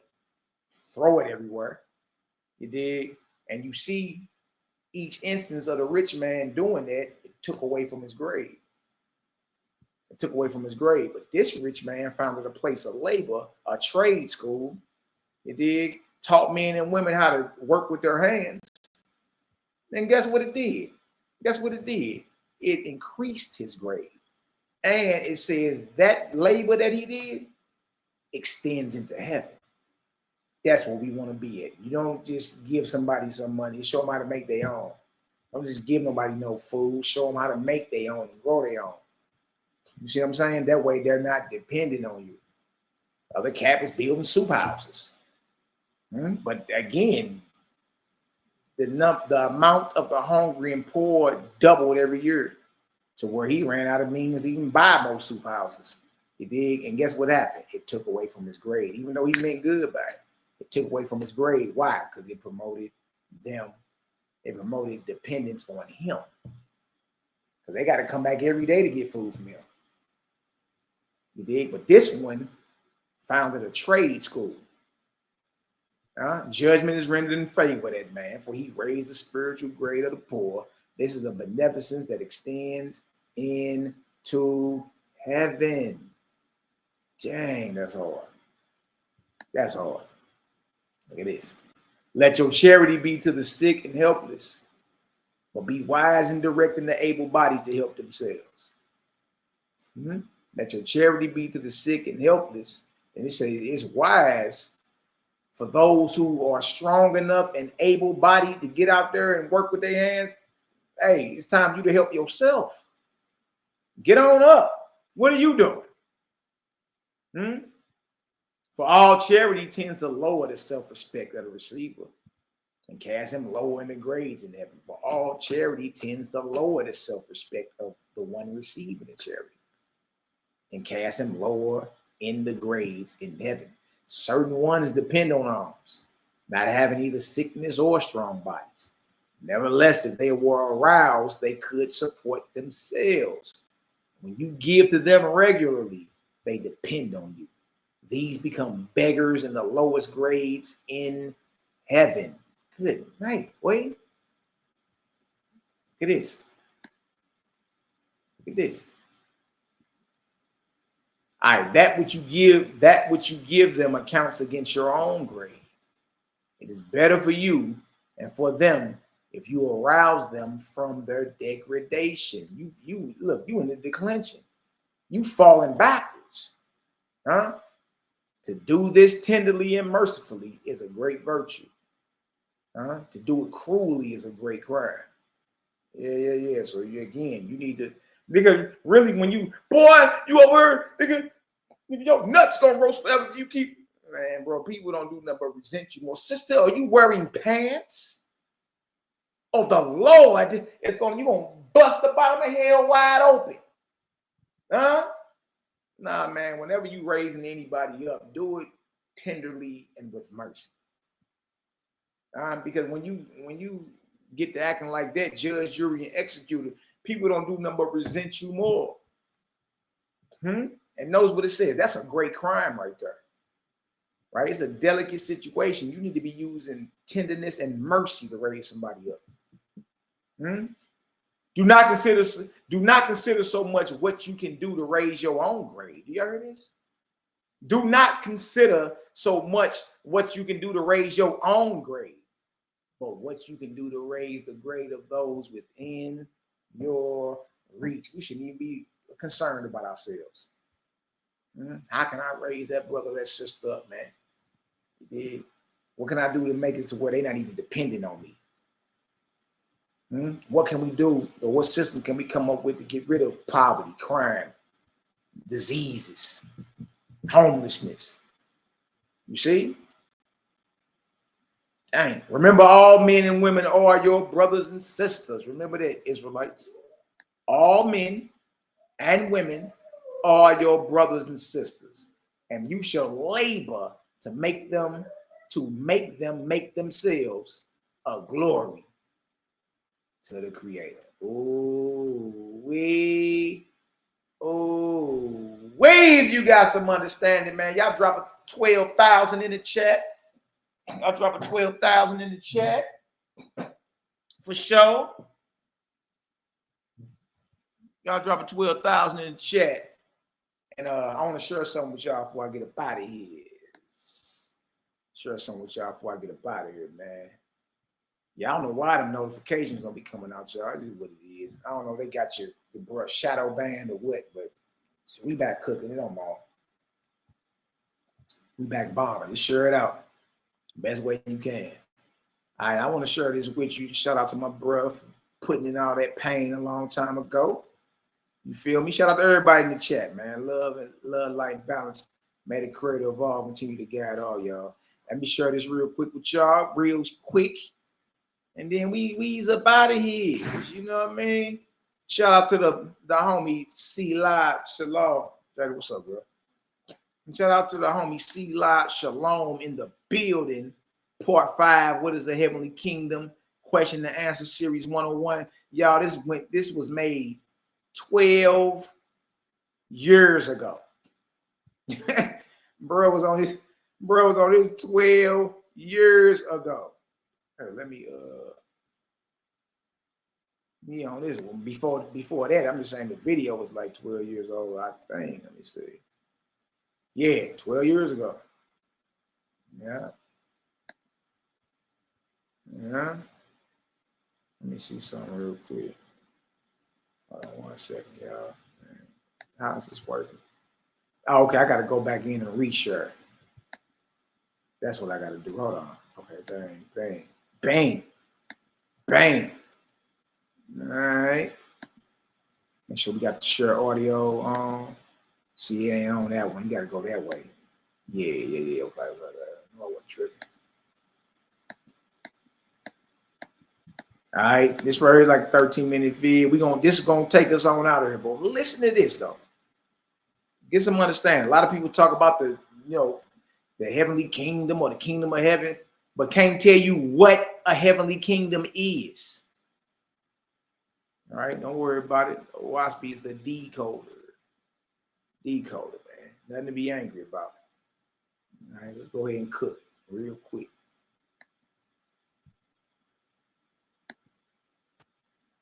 Peace. This your host, Sila Shalom. And this is the Cosmon Teachings in the words of Jehovah and his angel ambassadors from the Cosmon Bible of Waspy. And the topic of discussion today is called, what is a heavenly kingdom? First, a kingdom is a sovereign state instituting a monarchy or having a monarch as its head. So in order to have a kingdom, you have to have a king to govern the kingdom, and you have to have people within the kingdom, and then that kingdom has to have a system in order. Now, Book of Jehovah, chapter 7, verse 34, it states, verse 34, and mortals that are raised up to dominion over mortals shall be called kings and emperors. As my gods and my lords are called my sons, so shall kings and emperors be called sons of God. Through him shall they be raised up to their places and given dominion unto my glory. So here it states that rulers of earth are compared to rulers in heaven. A king ruling over a kingdom is the same as God ruling in the heavenly kingdom. Now, Book of Sentences, Son of Jehovah, chapter 1, verse 30, it states, and thy kingdom shall be like two kingdoms, one here with the hosts of heaven and one on the earth. For thou art the judgment seat and creator of order over the whole earth, and in the heavens belonging to the earth. So here it describes the creator instructing God about two kingdoms, one among the angels in heaven and another among mortals on earth. And the purpose of these kingdoms is to set judgment and order over the heavens and the earth. So if you see an earthly kingdom or government, likewise above. Now, Book of Sentences, Son of Jehovah, chapter 1, verse 29. Behold, this day have I, Jehovah, given thee a kingdom in atmospheria, and made thee God before all the kingdoms of heaven. This place shall be thy place, and mine also. Here shalt thou dispense wisdom, and laws, and appoint officers in my name and by virtue of my power. So the purpose of a king on earth ruling a kingdom and the purpose of a God in heaven ruling a kingdom is to dispense wisdom, judgment, law, and order.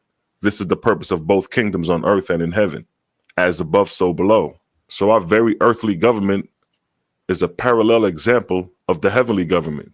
And the head chief of the heavenly government is God, as stated in the book of Jehovah, chapter 7, verse 10 to 15. And he who is chief shall be called God of this heaven and earth. Unto his making bestow I them. Verse 11. And God shall have a council and a throne within his heavenly city, and the place shall be called Horeb, because it is the first kingdom of God in this firmament. Verse 12. And God shall rule over his throne, for it is his, and his council shall rule with him. In my name shall they have dominion over angels and mortals belonging to the earth. So here is the setup of the kingdom of God. God being commander-in-chief and having a council of angels to help govern the kingdom, no different than the president and his administration, as above, so below.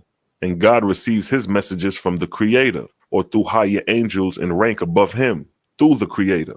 Now, the same way the presidents succeed the throne every 4 years, likewise with the gods in heaven, they succeed the throne as well.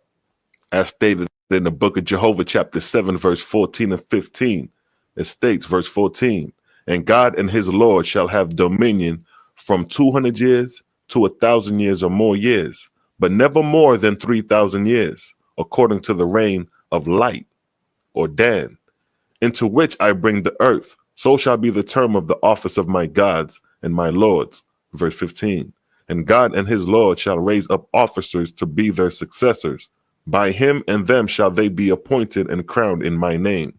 So just as we on earth have a president, and every 4 years another president is elected to rule, likewise with the gods and his lords, every 200 to 400 years, which is one time, based off the timetables of prophecy, God and his lords elect another God and another set of lords to sit on the throne for the next 400 years.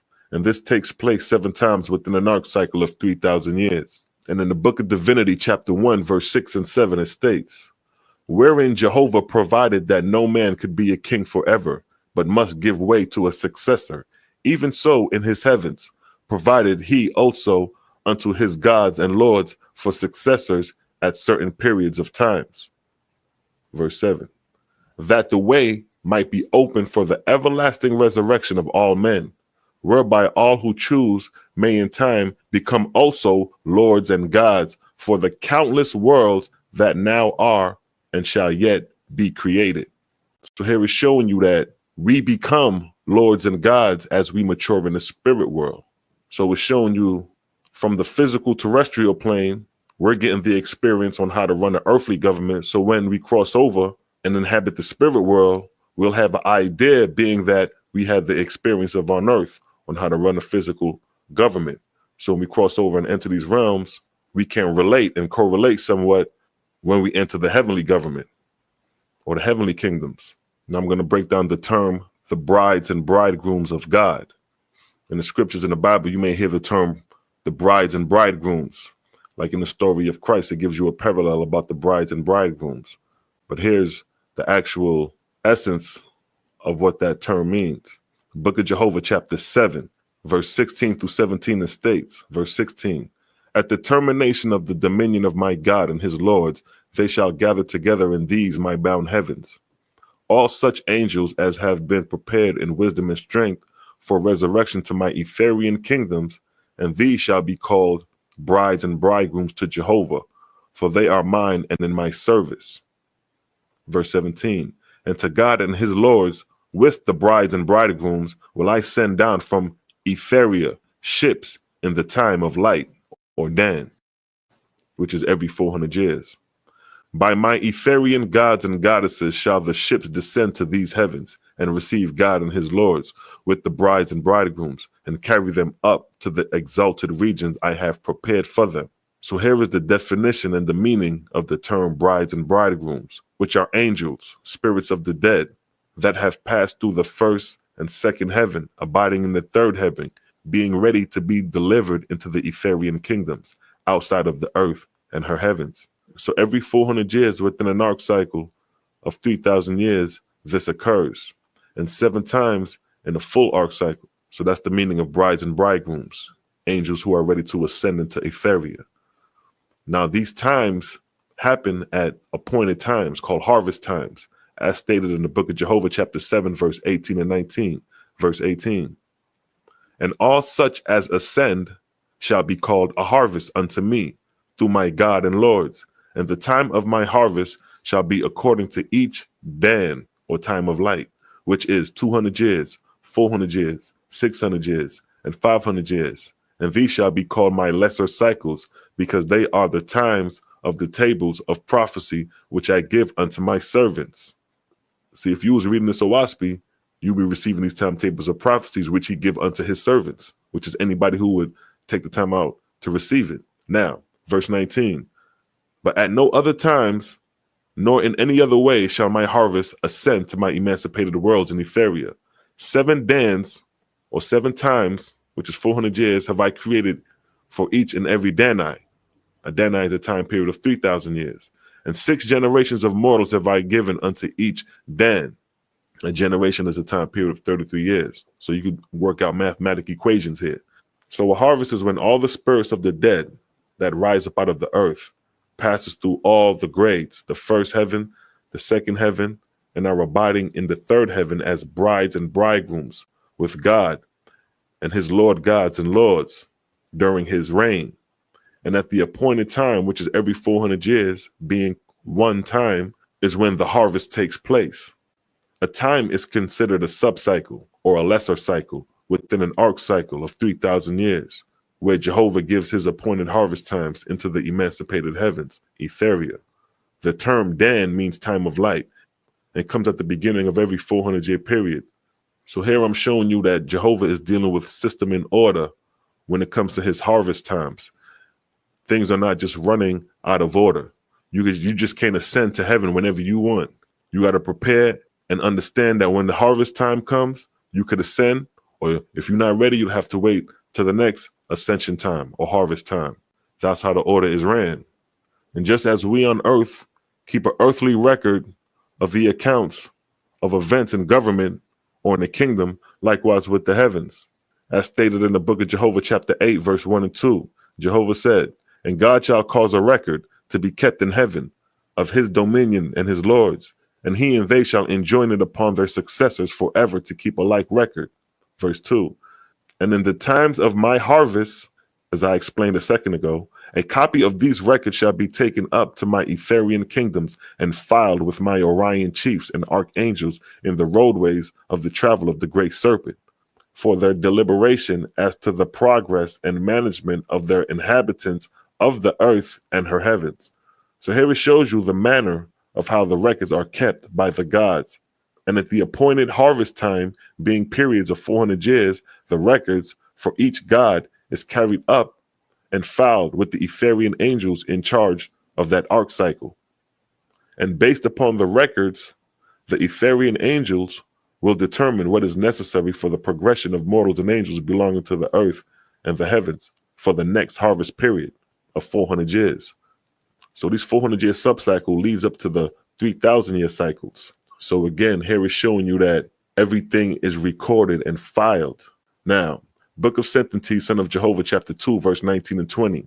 Verse 19, let a record be kept within your own kingdoms, and these records shall be your own, to be carried upward with you in the next resurrection.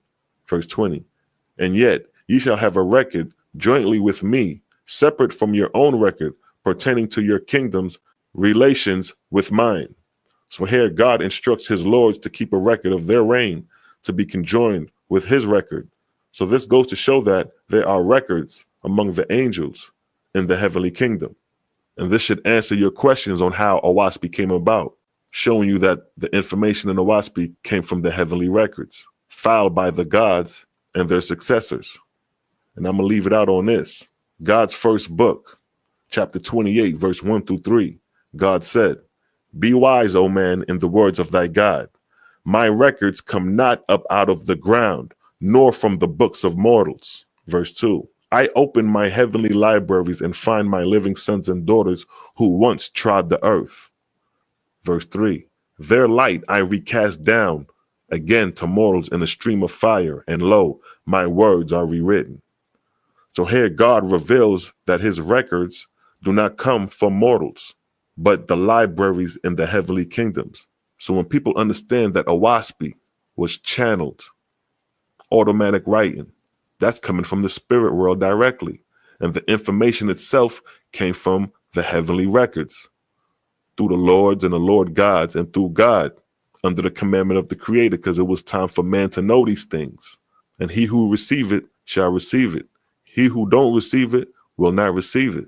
And it's no different than the time of Yahshua. When Yahshua came with his testimony, it was no different than how it is now with Owaspy. And with that, I'd like to say peace and blessings and catch you on the next documentary called What Are the Grades and Rates of Angels and Mortals? Shalom.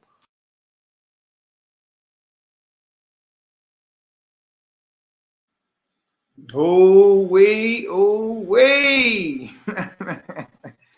Shout out to my brother Selah Shalom, man. Look, 13-minute documentary real quick, real easy to understand. It really, and look, y'all, that video is 12 years old. If he even started revamping some of these videos, can you imagine? You know what I mean? Especially with all the, you know, all the AI you can use to like design charts and thumbnails, and man, if he even revamped half of his playlist, man, that stuff mess around and be beyond viral. See, like mess around, and be on an international talk show or something by week's end or something. I'm telling you, you dig? So there's a lot of information, very, very easy to apply, practical. And again, the gang's still cooking. It really ain't no comparison, to be honest with you. But and that's because we stand with Creator. That's it. You dig? With us, that's what it is. And we got the fortitude to stand against the world. If the world is against Creator, then the world is our enemy. That's how we gonna stand. We gonna rock. It don't matter who on the other side or what. So what? Right? And in the end, guess what? All y'all gonna be over this way. We all gonna be on the same side, praising and uplifting the glory of the Creator to make us suns, moons, and stars. You did. If y'all got some understanding today, y'all go ahead and drop a 4,000 in the chat. All praises to the great spirit to make us suns, moons, and stars. The mighty and great I am, that always was, is, and never shall be. Whose magnitude is incomprehensible and whose presence is everywhere. Your brother Malaki Macabee back on the windows. Next time, family. We do part 4 until this today. Part 4 Wednesday. Right back at it. Right back at it. You dig? I'm back for the side order. Ooh-wee. I see y'all. Okay.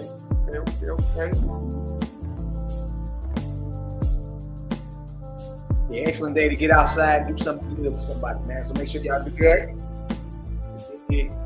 But also be, circumspect about who you doing it for. Because you could do something good for someone and they turn around and harm somebody. So love, light, and all that good stuff in between. It's your little brother Malaki Macabee. Once again, all praises to the great spirit, Creator, the God maker. And shout out to the haters, jaw jackers, and naysayers. Yeah. You know, y'all, to credit, y'all. You bring them, we raise.